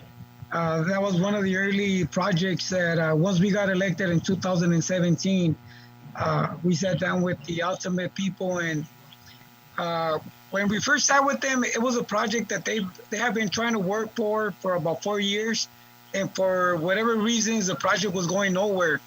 And I know Councilmember Soria and myself gave directive that our city staff meet with their staff every couple of weeks and just keep us updated and move forward and continue with this project. We did a lot of conditions, a lot of compromises. And I remember when they first started showing us renderings about this parking structure, it was just a square building with holes on it. And I recall speaking to their management and letting them know, this is going to be the introduction to the Telegraph Entertainment Corridor. So I was asking them to give us something big. You're going to introduce the Citadel, our corridor. So I remember asking for them to use for their paint, earth tones, solar panels. I mean, let's go environmental on it. And again, because of the fact that they wanted their project move forward, they were agreeing with everything. So, when I first seen the parking structure being built in the beginning, I was disappointed because all I saw was a square building with holes on it, like initially. And then as the project started developing, I started appreciating it. And then finally, I started seeing the lights go on there, and it's looking better. And then the Ultimate signs came on the sides, and I'm thinking we're headed in the right direction. The only thing that we need is the art. They're saying, they don't have the money right now. Being that they are a nonprofit organization and they work through a lot of grants, I think that it's only fair that we allow them time to really look for the financing and, see how we can help. And I don't mean financially, I mean directing them in the right direction, or again, giving them a little bit of time. Let's sound me like Mayor Pro Tem Rebollo said, 2-2-1s, and let's come up with a solution. I think we're about 60 to 70% with the building, but we still need that little touch that's going to make the parking structure what it's going to be. I think we're all disappointed that we're not getting it in one shot, but I think that if we work with them and allow them a little bit of time, I think we can have the project that we all envision. And again, it took a lot of work from the whole council. It took a lot of work from Ultimate, so I want to give them credit. I know it's a project that they've been waiting for about 4 or 5 years. It means a lot to the company. And again, they're creating a medical college at Ultimate, and this is our way of being able to help the future of our city. There's going to be doctors, nurses, people that work in the medical world that are going to be taught, and they're going to be certified here in Commerce. So this is, I think it's going to be something that we're going to be able to give to the future of Commerce and the surrounding cities. I do agree that we have to finish what they promised, but I do agree also, let's sit with them and let's give them time and let's find a way of doing it. Because I think we all want the same end. At the end, we all want that beautiful parking structure that not only they want to put up, but that our residents deserve. Again, this is going to be the entrance that would be to the west of our entertainment corridor. Then we're going to need to work something like this on the east end. So anybody that drives into Commerce, which way ever they come in, they know they're driving into Commerce and our entertainment corridor. So again, thank you for everybody giving your recommendations, and let's give them an opportunity. They work on grants. They might be low on money right now, but nothing tells us they cannot pick up any grants in the near future. And if we can help out in any way, I'm not saying financially now, because we're pretty strapped in cash ourselves, but working together, and I think we can have the project that we all want. Thank you, Mayor. Thank you so much. Yeah, and as you can see, we're all in support of Altamed, and this is huge because this is the headquarters of Altamed, and I think that we're very fortunate to have a partner like this in our city. At the same time, we get to move forward with the arts district, food district, get housing, and things of that nature. And this is the beginning. This is a huge project here that's part of transforming our city.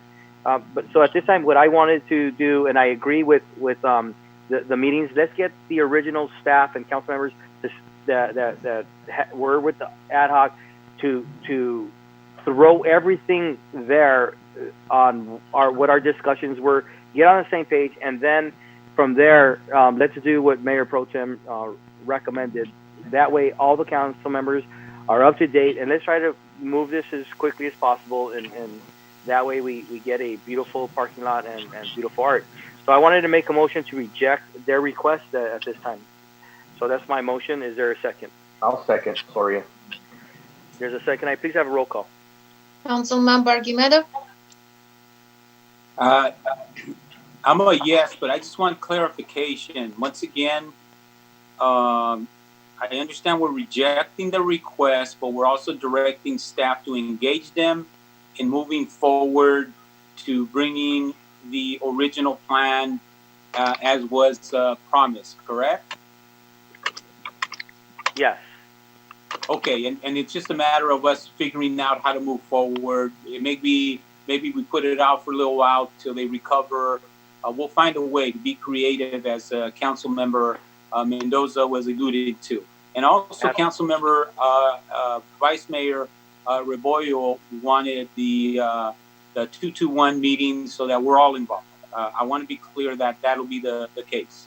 Absolutely, yes. Okay, great. I would second that. I'm a yes on that motion there, and yeah, let's move forward. Thank you. Councilmember Mendoza? Yes. Councilmember Soria? Yes. Mayor Pro Tem Rebollo? Yes. And Mayor Miranda? Yes. Okay, motion is rejected, and if we can schedule a meeting with Altamed, if you can find out who we're going to start to engage with. And now we're going to move on to the next item, and on my agenda, item number 7. And who's going to report on item number 7? Commerce Commercial Cannabis Permit Program Status Update. So is it, I just want to be clear, is this an update, or are you asking for something to our city manager? Good evening, Mayor, members of the City Council. This evening, we will be getting an update on the program, and also providing you with some alternatives to consider in the future for potential adjustments based on observations that we've made.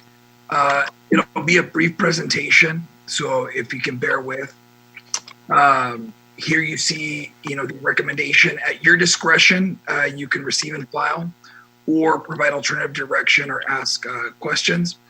As the City Council's aware, Ordinance Number 700 established Chapter 5.61, Commercial Cannabis Business. It was adopted on September 4, 2018. What the ordinance did was establish the regulations that permitted cannabis businesses had to abide by in the City of Commerce. The permittees are authorized through individual development agreements and ordinances, as the City Council's aware. Back on May 7, 2019, after review by the Planning Commission, the City Council approved 22 development agreements and subsequently approved another development agreement on July 2nd. 22 of those 23 are in effect. 4 of those operators have since sought development agreement amendments. Those will be submitted to the voters on November 3rd, 2020. The voters are also going to be able to vote on 2 new development agreements. which could bring the number to 24. There was a question by a member of the public as to whether or not all the operators had paid their development agreement fee. The fee for the election of $8,300, and yes, all 6 made the required payment by Thursday, July 16th. So there's also been questions as far as revenues, and with only 4 operators cleared to operate as of June 30, 2020, including 2 that only have partial approvals, meaning that they've been approved for, say, manufacturing, but not yet cultivation, or distribution, but not yet manufacturing. The city's received 4.2 in revenues from the program. So what follows is the categories of those fees. And so you see 761,000 is in the form of community benefits, 445,000 is in the form of ongoing fees. The program fees, which are the cost recovery, meaning internal staff, external costs, and those costs, like for the County of Los Angeles for the election, are a total of $3 million, which brings us to the grand total of $4.2 million. On the expenditure side, the city council has invested over $900,000 in community benefits, and we've expended $1.1 million in program costs. Now, mind you, the books are not yet closed completely on June 30 of 2020, when the fiscal year ended, but this is an in-progress report for you. $582,000 is what the city has spent in contractual services. Some figures were thrown out there that are a little higher than the reality. In advertising, the city has spent $79,000, $351,000 in legal services, and $135,000 in personnel and admin costs, which are internal staff that work on the program. The delta between your revenues and your expenditures currently sits at $2.1 million. Again, I want to stress that the program is self-sustainable, meaning that there's only a positive impact on the city's budget. The community benefits, as the city council is well aware, includes the senior rent subsidy, human IT computers, expanded classes for seniors, COVID-19 testing, and more. I was able to quickly put this together based on the public comments that were made this evening as far as, well, what did EJMA do, right? And while the figure that was cited was not accurate, I think it is worth pointing out. And so see here, you can see a snapshot, a couple pages of the last invoice that was submitted by EJMA back in March. EJMA is still under contract with the city. However, there have been less activities because now, as the council's aware, there was a referendum on the second wave, and that is going to go to the voters. And internal staff handles a bulk of the work now that the operators are in plan check, building check, and so forth. Here you can see an example, though, of what the city is being charged for and what its value is to the city. You see fire inspection there, notice of exemption approvals and reviews, preparing for city council meetings, conducting city council meetings, workshops for the operators in order to ensure compliance, and those types of activities. As the city council is well aware, there have been personal attacks that have been lobbied against the staff that work on this issue. And so it's, that poses a concern with respect to staffing. There's also a limit in terms of expertise in this field. I do want to assure the council that Ebony Anderson, the principal for EJMA, has 10 years experience as a planner, has a graduate degree in urban and regional planning. She's worked for at least 3 other cities on their cannabis programs. And that would include the city of LA, where she is and her firm is a part of their social equity technical assistance teams. So I think that that's important to underscore when statements are made contrary to that. So as is the case with newly established regulations, during the implementation, we've encountered a number of challenges. And so we're going to propose those to you in order for you to get a sense of some of the challenges that we've been dealing with and potential solutions to consider in the future if the council's open to it. One of the adjustments that we've been studying, and again, if the city council is not open to it, we can, certainly cease our studies. But these adjustments have been proposed by both staff and the operators. But the first set, there are two that are interrelated. It relates to ownership.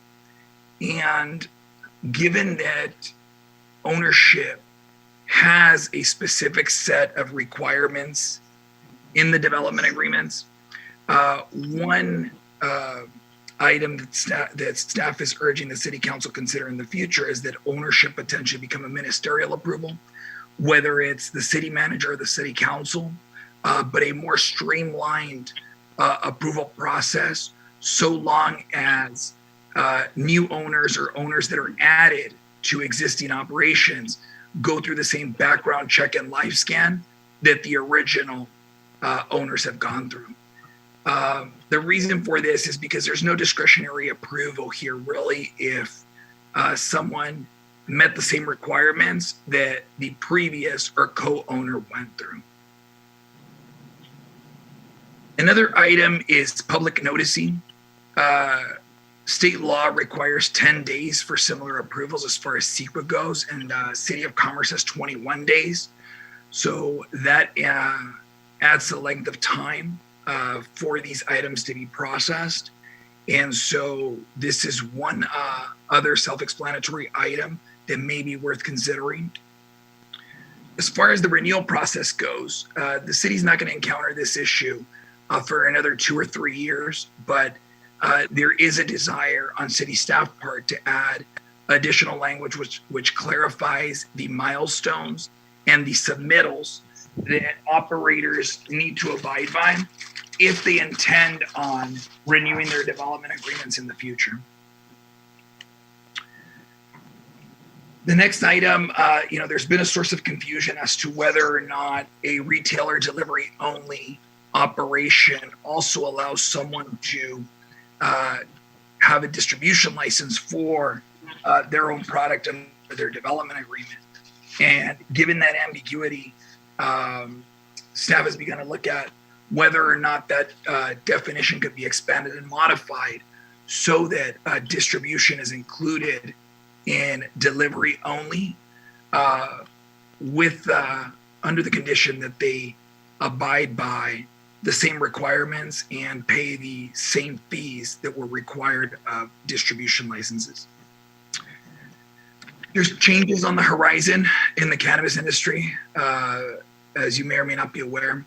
The issue of the unregulated market came up as well this evening.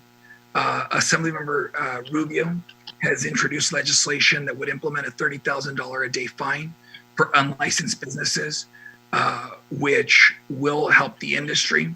And I do want to reiterate that the industry is not struggling in the City of Commerce and has had a positive effect on the city's revenues.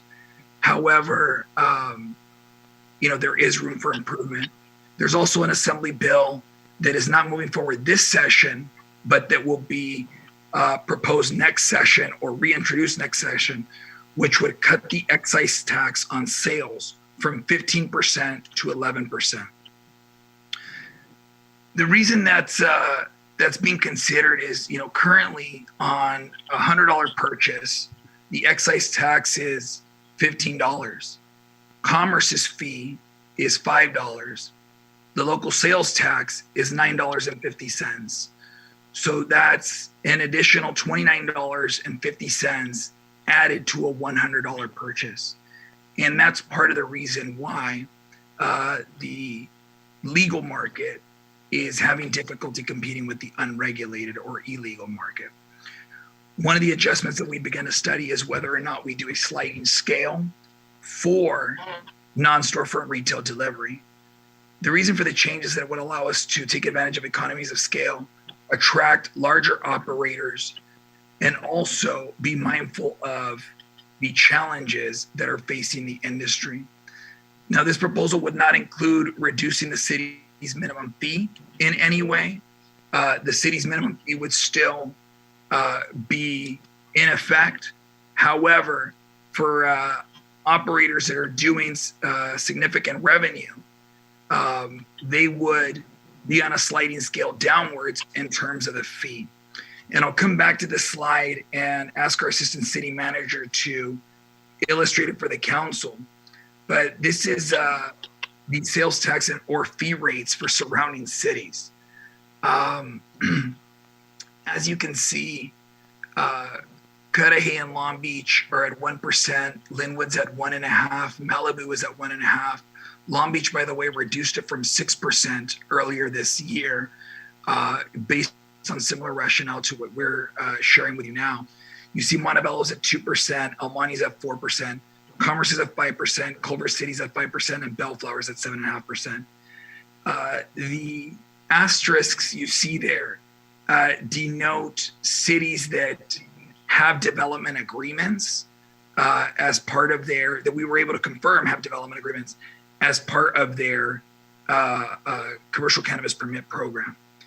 And so the real motivator, though, and before I turn it over to the assistant city manager, is an issue we face with right next door in the city of Montebello, where there are 24 to 25 licensed operators and 2% fee structure that was implemented after Commerce's CCB program was implemented, which is, has the potential of costing us some of the larger operators.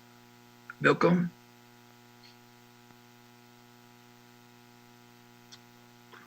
Okay, council members. Yeah, I mean, it looks pretty convoluted, but I'll try to simplify things. Going left to right, you look at the up to and including, right, the gross receipts that would take place as you move from left to right. You see the 2% going all the way up to 5%, and that just gives you a scale comparison where your base would be City of Montebello, and then the 5% is where we're currently at. So the yellow under the column G shows you what the current ordinance dictates, and the proposed is there in light blue. So the sliding scale would then go from right to left. So instead of the 650 under $13 million, you see a decrease to 585, and then the 1,150,000 down to 920. So there's a gradual decrease in revenues to the city until you get to 43 million, and then it caps off there, unless we make a decision to gradually take it all the way down to 2%, somewhere around 63 million. So the difference would be if you're generating $63 million or more, and you compare column A and column G, it's quite substantial. You're looking at 1.26 million versus a 3.5 million. So as I said, you're hoping that something like this would incentivize operators to generate their operations as far as gross receipts are concerned, because then their obligation would be less. But as I told Edgar, one of my teachers said early on in my life that whether or not it's 5% or 2%, but if there's no gross receipts, 5% of 0 is 0, and so is 2% of 0 is 0. So you would hope that this would incentivize the existing operators. If you have a sliding scale, that would then incentivize them to stay and not relocate out of the city if that's what the city council's preference is. So, any questions? And any questions from City Council? Mayor, if I may, the only concern that I have regarding the changes for me is under 5.1, 5.61.170 and 5.611.180 in the change of ownership, only because of the fact that it says changes decision making body from city council to city manager for change of in ownership. And then once you go into the reasoning, the last sentence makes me a little bit uncomfortable. It ends by saying, "Thus, no real need for city council consideration." And the reason why I have a little bit of an issue with it is because of the fact that there is a little bit of a resistance when it comes to this industry in our city, and I don't want to give the impression that the city council is not taking this thing on, or that we're not responsible for making the decisions. I think at the end of the day, the residents either are happy with you or are mad at you based on wherever you stand or however you think. So I think that by releasing I'm going to say authority in decision making when it comes to this process, I think that we need to have the city council involved. In a couple of the public comments, believe it or not, as I was reading the agenda, that's the first thing that I thought. We have to make sure that when we do change the proposed language, that we change it and it's transparent, and that we don't give anybody the impression that we're going to allow one person to make other decisions. We have a body of 5 council members, and I believe our duties and responsibilities are to make the tough decisions. Again, giving it to the city manager might be misconstrued, which I believe in 2 of the public comments. And believe it or not, as I was reading it, I was seeing right into that. So again, those are the 2 I have concerns, only because I don't want to give the impression that, we're releasing our authority in decision making, and that we're giving it to one individual only. And it's not because it's the city manager. It's not because it's Mr. Cisneros. It's just the way people interpret it. And I want to make sure there is no misinterpretations, and that people do understand. Everybody knows where I stand, so I'm not going to go into that. But I do want you to understand that I want to make the changes as transparent as possible. And the last sentence on the a reason for change, it makes me really uncomfortable. To me, it almost means like, we're going to allow the city manager to make the changes, regardless of what the city council thinks. So maybe we can work on that one. Everything else, I'm okay with it. Again, I'm not going to go into where I stand or how I believe, but that's the only one that I have a concern with. Thank you. Thank you, Councilor Mendoza. And in response to that, we did take that feedback to heart, and believe me, nobody else wants the responsibility, and I certainly don't. And so, this is why the final sentence now on reason for change, if you see on the screen, we've adjusted it for the action could remain with the city council, with an understanding that it's discretionary, if that's the way the city council wants to present it, or we can come up with a compromise where it is a ministerial approval. However, it is done by the city council. I think that I think that the intent there is to have a more straightforward process that is not, 3 public hearings and a development agreement amendment for a stockholder to be added to a corporation. But we can certainly make that adjustment. I think those are very good points. Thank you, City Manager. Mr. Mayor, if I may. Yeah, absolutely. Yeah, this whole item just causes me some really grave concerns, because as was referenced to in public comment, this really does feel like a power grab, attempting to take the power of 5 and give it to 1, even though the words have been coded with some savviness, saying that they don't want this item and the power and authority that is being requested here. Yet here we are preparing an agenda item asking for this power and authority. I think that we've used some references this evening in this presentation that are not very accurate.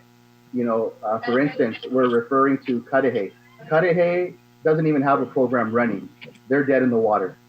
Linwood has a program running. It's not running to full capacity. Almani doesn't have a program running. They've had difficulties and challenges just as the City of Commerce has had. When you look at the City of Montebello, yes, Montebello has approved similar numbers to the City of Commerce. Nonetheless, they're still not up and running and they're having their own challenges. We have operators here in the City of Commerce who have invested a great deal of money and effort, and I find it highly unlikely that they're going to make a run for the border and go to a different community because we're not adjusting taxes or we're not allowing certain authorities. They're here, they're still committed. We have two situations currently in the City of Commerce. We have 22, 23 operators that are under litigation. They haven't jumped ship. We have another 6 operators that are under referendum. They haven't jumped ship. So these are arguments that I find very difficult to accept as support for these items this evening. Additionally, we only have one retail delivery operator in place, and we're being asked to consider a sliding scale when we don't even have hard receipts yet. These are all projections, and these are all concessions for one particular operator. Again, as I referenced, we have multiple operators that are operating in the City of Commerce right now. Most of those operators fall within the canopy of the Cannabis Association. Clearly, we haven't seen the Cannabis Association take a position on this. So this just really this really perplexes me. Again, it raises some concerns for me. I feel that it's arbitrary. I feel that it has some integrity and ethics dilemmas, and it really shouldn't be here. You made the comment earlier, Mr. City Manager, that if the City Council isn't comfortable with this, then it dies. Well, I believe it should die. It's not something that I asked for. It's not something that I asked to be considered. Over the last 2 years, we've had a lot of contention over this topic. And I respect the positions of all of my colleagues. I respect where they stand. I respect whether they're for it or they're against it. But to bring this forward, even after there was some conversations on it, and there was recommendations given that this shouldn't be discussed because there's not a comfort for it, here we are. So, this really does cause me some concern that we're being asked to consider handing over all of our authority. I prefer it to continue to stay with us. I've never strayed from that position. And I think that for transparency and for accountability, it should stay here. If there's a company that wants to change ownership or change locations, go through the process. We've been in this process now for 2 years. And so for the sake of continuity, for the sake of accountability, and for the sake of transparency, it should remain as it is. And we shouldn't be trying to make concessions just for one company or 2 companies. Again, as I mentioned, there's no position that's been taken to represent the greater industry here in the City of Commerce. So again, this presentation really just doesn't sit well with me this evening. And my recommendation is that it should die and not be revisited because there are a lot of challenges to this presentation and requested amendments that really do raise some dilemmas for me. Those are my comments this evening. Thank you. Thank you, Councilmember Soria. Is there any other comments? Yes, thank you, Mayor, if I may. Yes.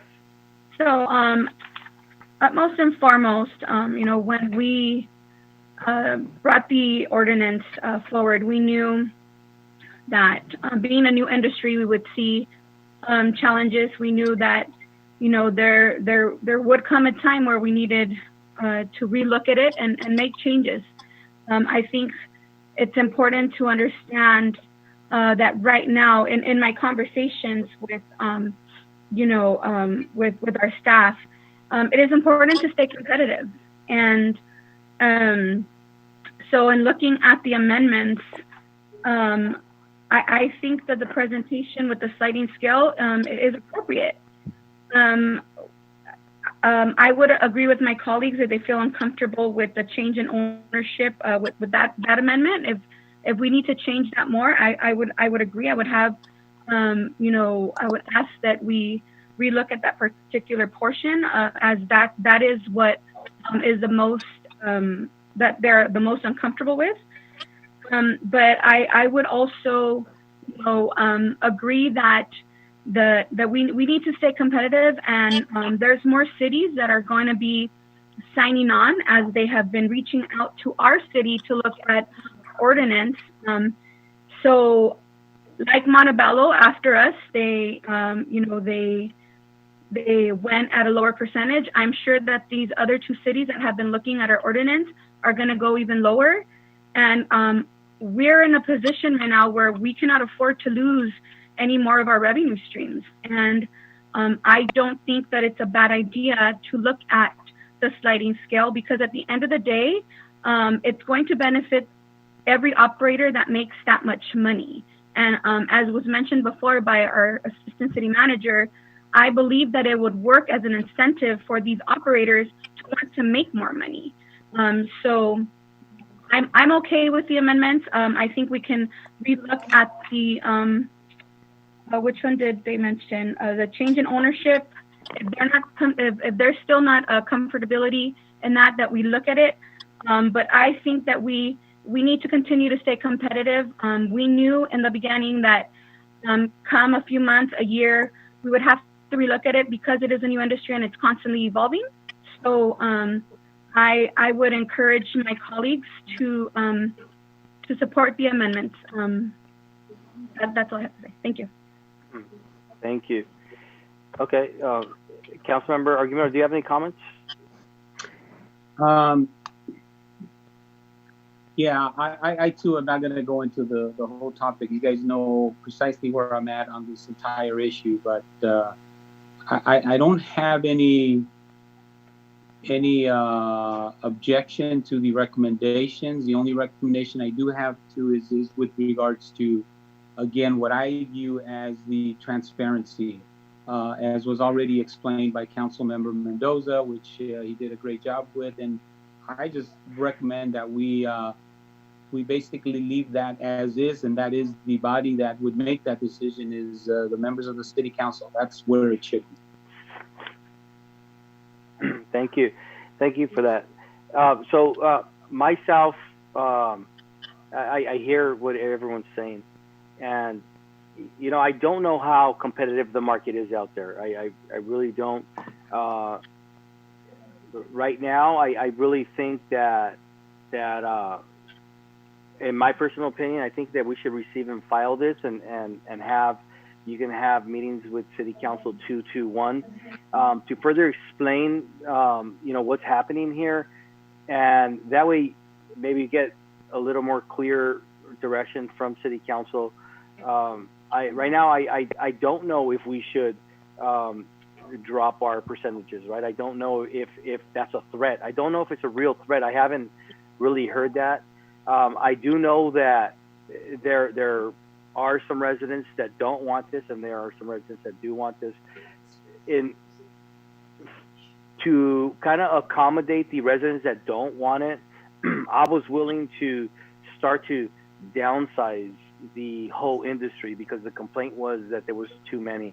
And it looks like it's already started. There are some operators that seem like they couldn't handle moving forward, or they couldn't pay their fees and things of that nature. So I just think that we should wait really till after the election to really sit down and have these discussions that we're having here. And I really think that we should just focus on the election and see what the community, to hear the community's voice. And then from there, we can then get together and start making decisions. But meanwhile, if you wanted to sit down with 221, I would say let's do that. For me, I wasn't hands-on in the cannabis decisions, really. So I think that Edgar, I think you and I really need to sit down. You need to catch me up on everything that has taken place within the industry, because I was just there to do my best to support on my opinion, to bring the revenues in for the community. And so I really think that we should really receive and file, and you have some conversations with us, and also let's see what happens from here to November, and see what's going on with Montebello and our neighboring cities, if they're getting some phone calls, and if the operators are asking if they could lower their tax, because you're saying that they're asking us to lower our tax, right? Did you get that request, City Manager? So, Mayor, yeah, there is there's a corporate link between one of our operators and one of the operators in Montebello. There's a surplus of space that the sister company has in Montebello, and they're trying to entice our operator to move next door. So, as Vilko mentioned, right, we can get 100,000, or we can, risk it all, and maybe it ends up being $1 million. Right, that's for the city council ultimately to consider, but it does seem like the next set of fees are closer to where Montebello is and further from Commerce, based on what we've seen. We also have had a fantastic relationship with this operator. They generated about $338,000 in the last quarter, and so we do want to continue it, but it has to be made clear these provisions would apply to everyone. Right. And that's what we're proposing as far as the program. It wouldn't just apply to one person. And it's also, this is either way, it's a receive and file, but there's also a receive and file with direction, because the ordinance is, or the adjustments are not yet written. But based on the indication that we get from the city council, the city attorney and myself and Vilko can work on adjustments that fit with the comfort level that the city council has expressed to us this evening. Mm-hmm. Okay, and so then I'd like to make a motion then to receive and file, but if you can have like the 221 meetings to go a little more in depth on this, so we can understand it a little better and see if we're, for me it's I'm pushing to eventually it's going to start to decrease, right, downsize. If the residents really truly have a problem with it. So I would like to see what happens in November. But so that's my motion, is to receive and file and to give direction to our city manager and assistant city managers and attorneys to sit down with us 221. Mr. Mayor, I would like to make a counter motion and move to direct city manager to work with the city attorney's office to work on drafting the amendments discussed, to present them as a proposed amendment to the ordinance, and maybe give about 60 days. In that time, you can have the 221 and see what develops from then. I would reiterate that I feel that we don't want to play poker and call somebody's bluff and then end up, having zero. So that would be my counter motion. Thank you.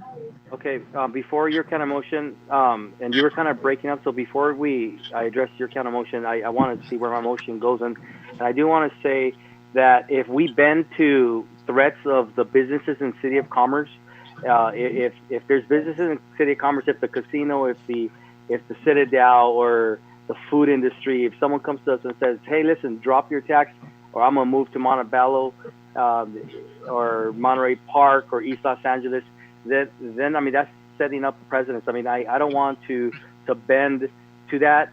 That's why I'm asking for the receive and file to start the conversations and to find out how real this is, to look to other cities to see if they're starting to get the same request. And I know that there's a cannabis organization that if we can have our staff to start to engage with them, because it seems like it's just one right now. So let's start to have the conversation with the entire group that they created, and then we can start to find out how real this is. I just don't want to really have restaurants or any other business come to us and say, I'm moving because of your tax, so lower your tax. So that's my recommendation, to receive and file and start the discussions to see where we're really at. So that's my motion. And is there a second?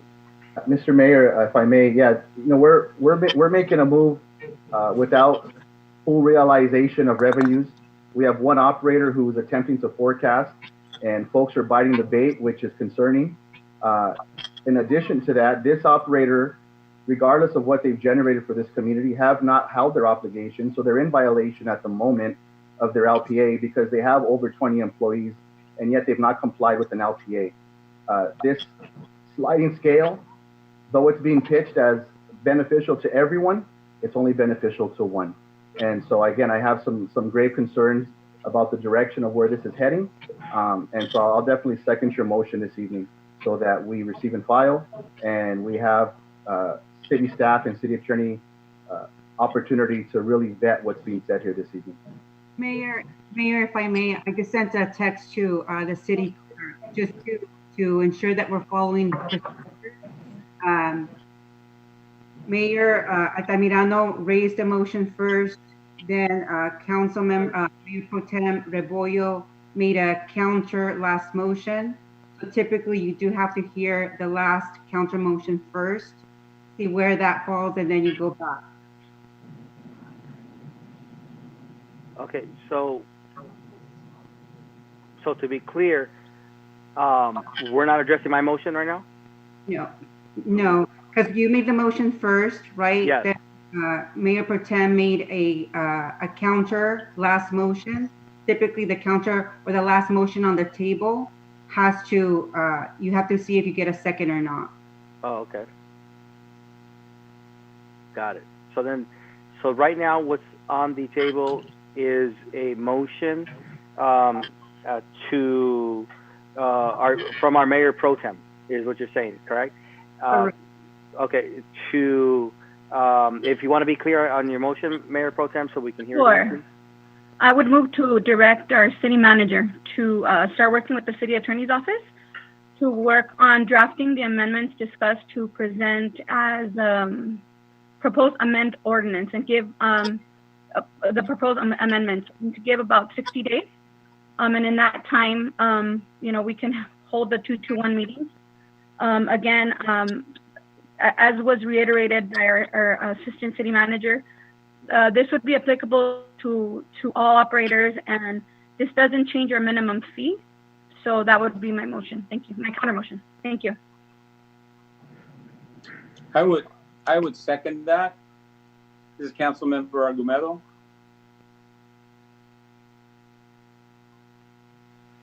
There's a motion and a second. Can we please have a roll call? Councilmember Argumedo, Yes. Councilmember Mendoza, Yes, with the condition that we do look into the ownership change and that the council is able to make the decision. I would add that to my counter motion to council. Thank you.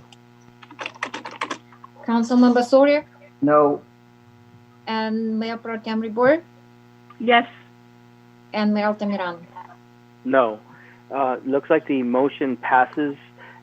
So it looks, if you want to then explain, City Attorney, what just took place so the community is now aware and clear. Please. Sure.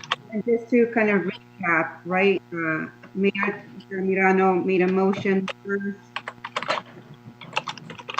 Mayor Pro Tem made a subsequent motion.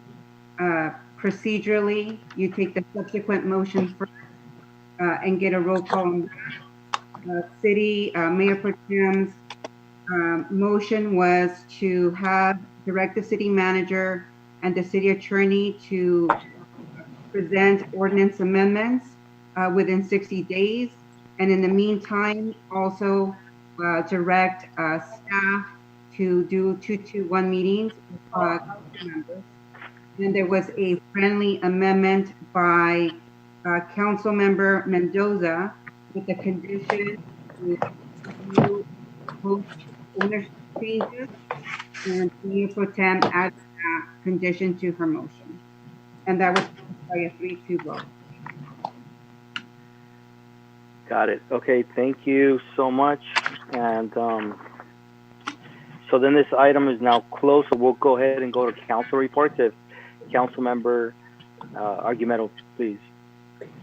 Thank you, Mayor. I just want to thank everybody for the hard work during these difficult and challenging times that we're all going through. And I want to continue to insist on our community. Please be careful out there. Stay safe. Use all our social distancing procedures out there. Wear your masks, and please keep yourselves and your families safe. I also want to extend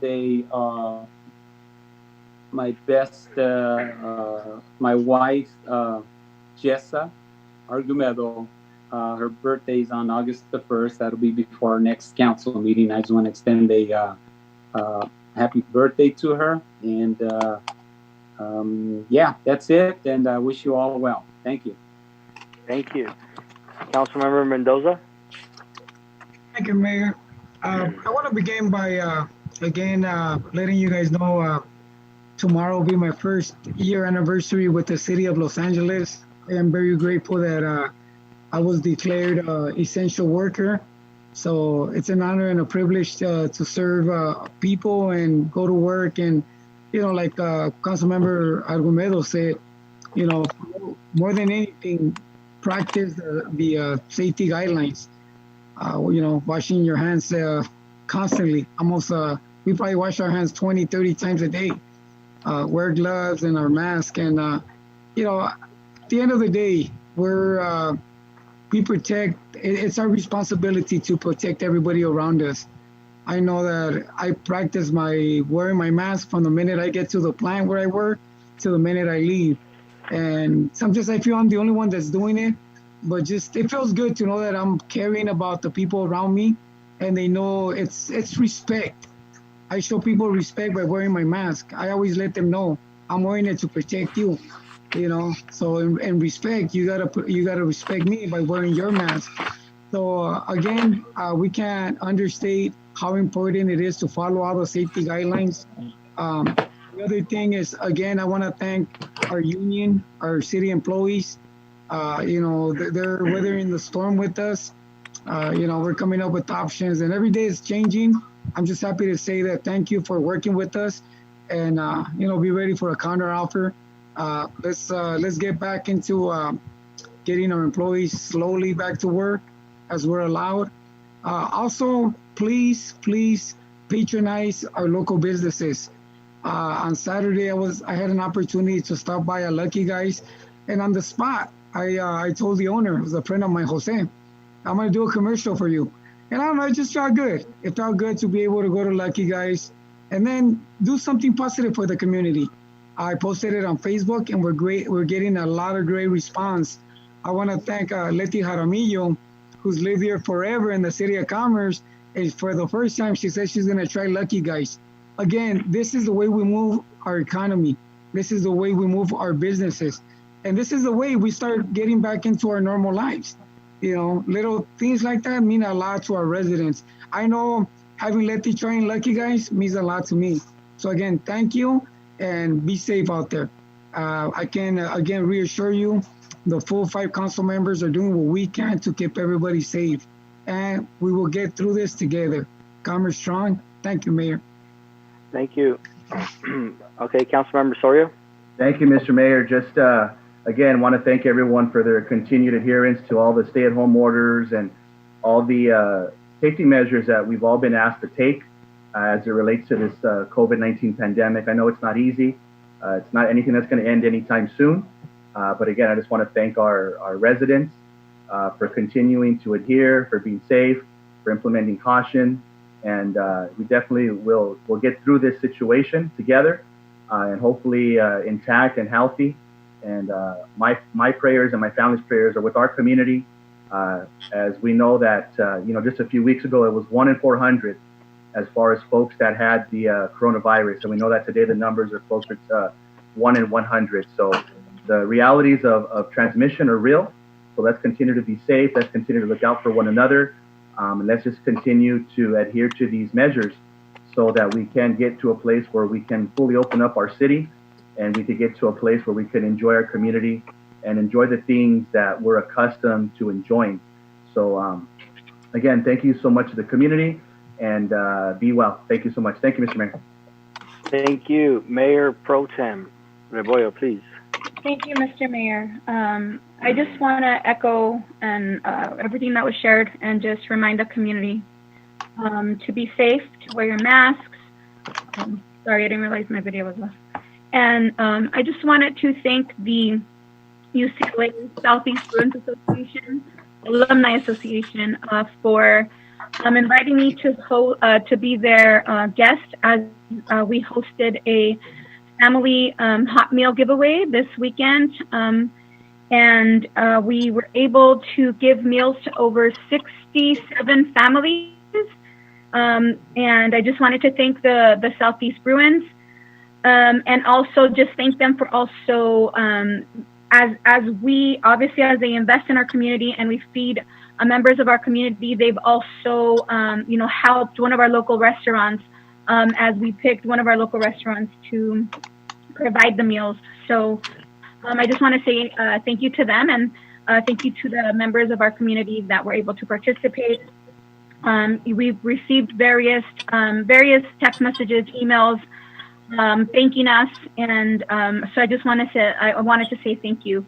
I want to remind the community that we have a drive-in movie night coming up. Please check the city's Facebook for information, and just thank our Parks and Rec staff for continuing to be creative during this time, and just keeping our community, their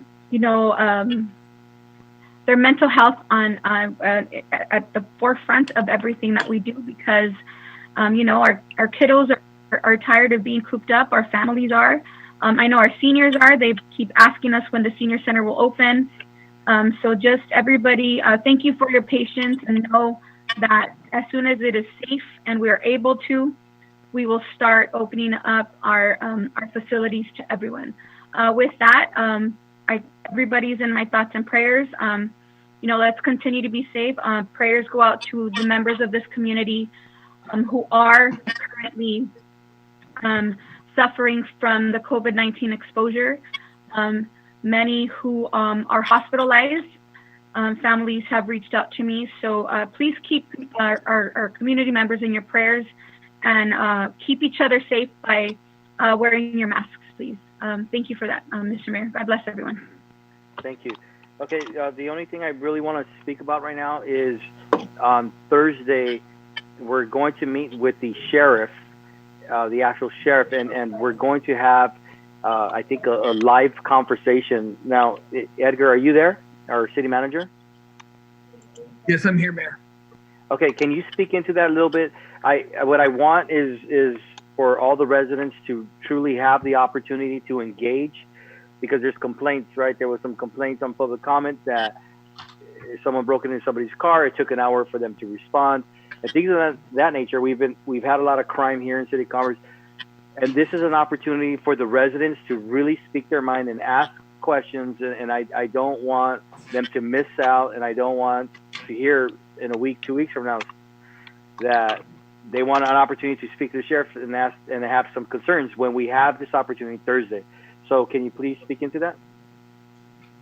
Yeah, absolutely, Mayor. I don't know that I'll do it as much justice as you did. However, if you do bear with me, what I'd like to do, since you prompted me, is I can put the information up on the screen, because it is an opportunity for the residents of Commerce to engage Sheriff Villanueva, as well as their elected leaders, yourselves, the city council. There is a registration process, but per the sheriff's department, there will be a discussion on issues related to the sheriff's department specific to the city of Commerce. The sheriffs patrol a big area. However, this is an opportunity for Commerce residents to discuss their concerns with Sheriff Villanueva, Captain Richard Mejia. All are welcome, according to the department. It is on Thursday, July 23rd from 2 to 4 p.m. And the address to register and join the meeting is there up on the screen. for members of the public. And the number to listen only is 213-306-3065. I know that the sheriff was planning on having a forum in person right as the pandemic was breaking. And so that was postponed. And given the current COVID-19 restrictions, it appears that they are moving forward now with this community conversation in a digital format. I hope that helps address the questions, Mayor. Okay, thank you. Is this going to be posted on the city Facebook, Instagram, and our city website? Certainly, Mayor. Okay, thank you. Okay, I'm complete with my reports. So at this time, we're going to reconvene to closed session. I'll see you guys in closed session. And before we go, Mayor, should we Yeah. announce for the record the items that will be addressed in closed session for the benefit of the public? Yes, please. And will the city clerk be speaking into that, or our city attorney? I believe the item number 1 haven't been completed, and this is the city council will confer with its labor negotiator with respect to labor negotiations pertaining to part-time employees, mid-management and non-management full-time employees, and full-time executive management employees. Item number 2, the city council will confer with its real property negotiator with respect to real estate negotiations within properties located A 6364 Zingle Street, B Gage Avenue properties, C Washtel Commerce LLC, and D Craig Realty Corporation properties located at Telegraph Road corridor. Thank you.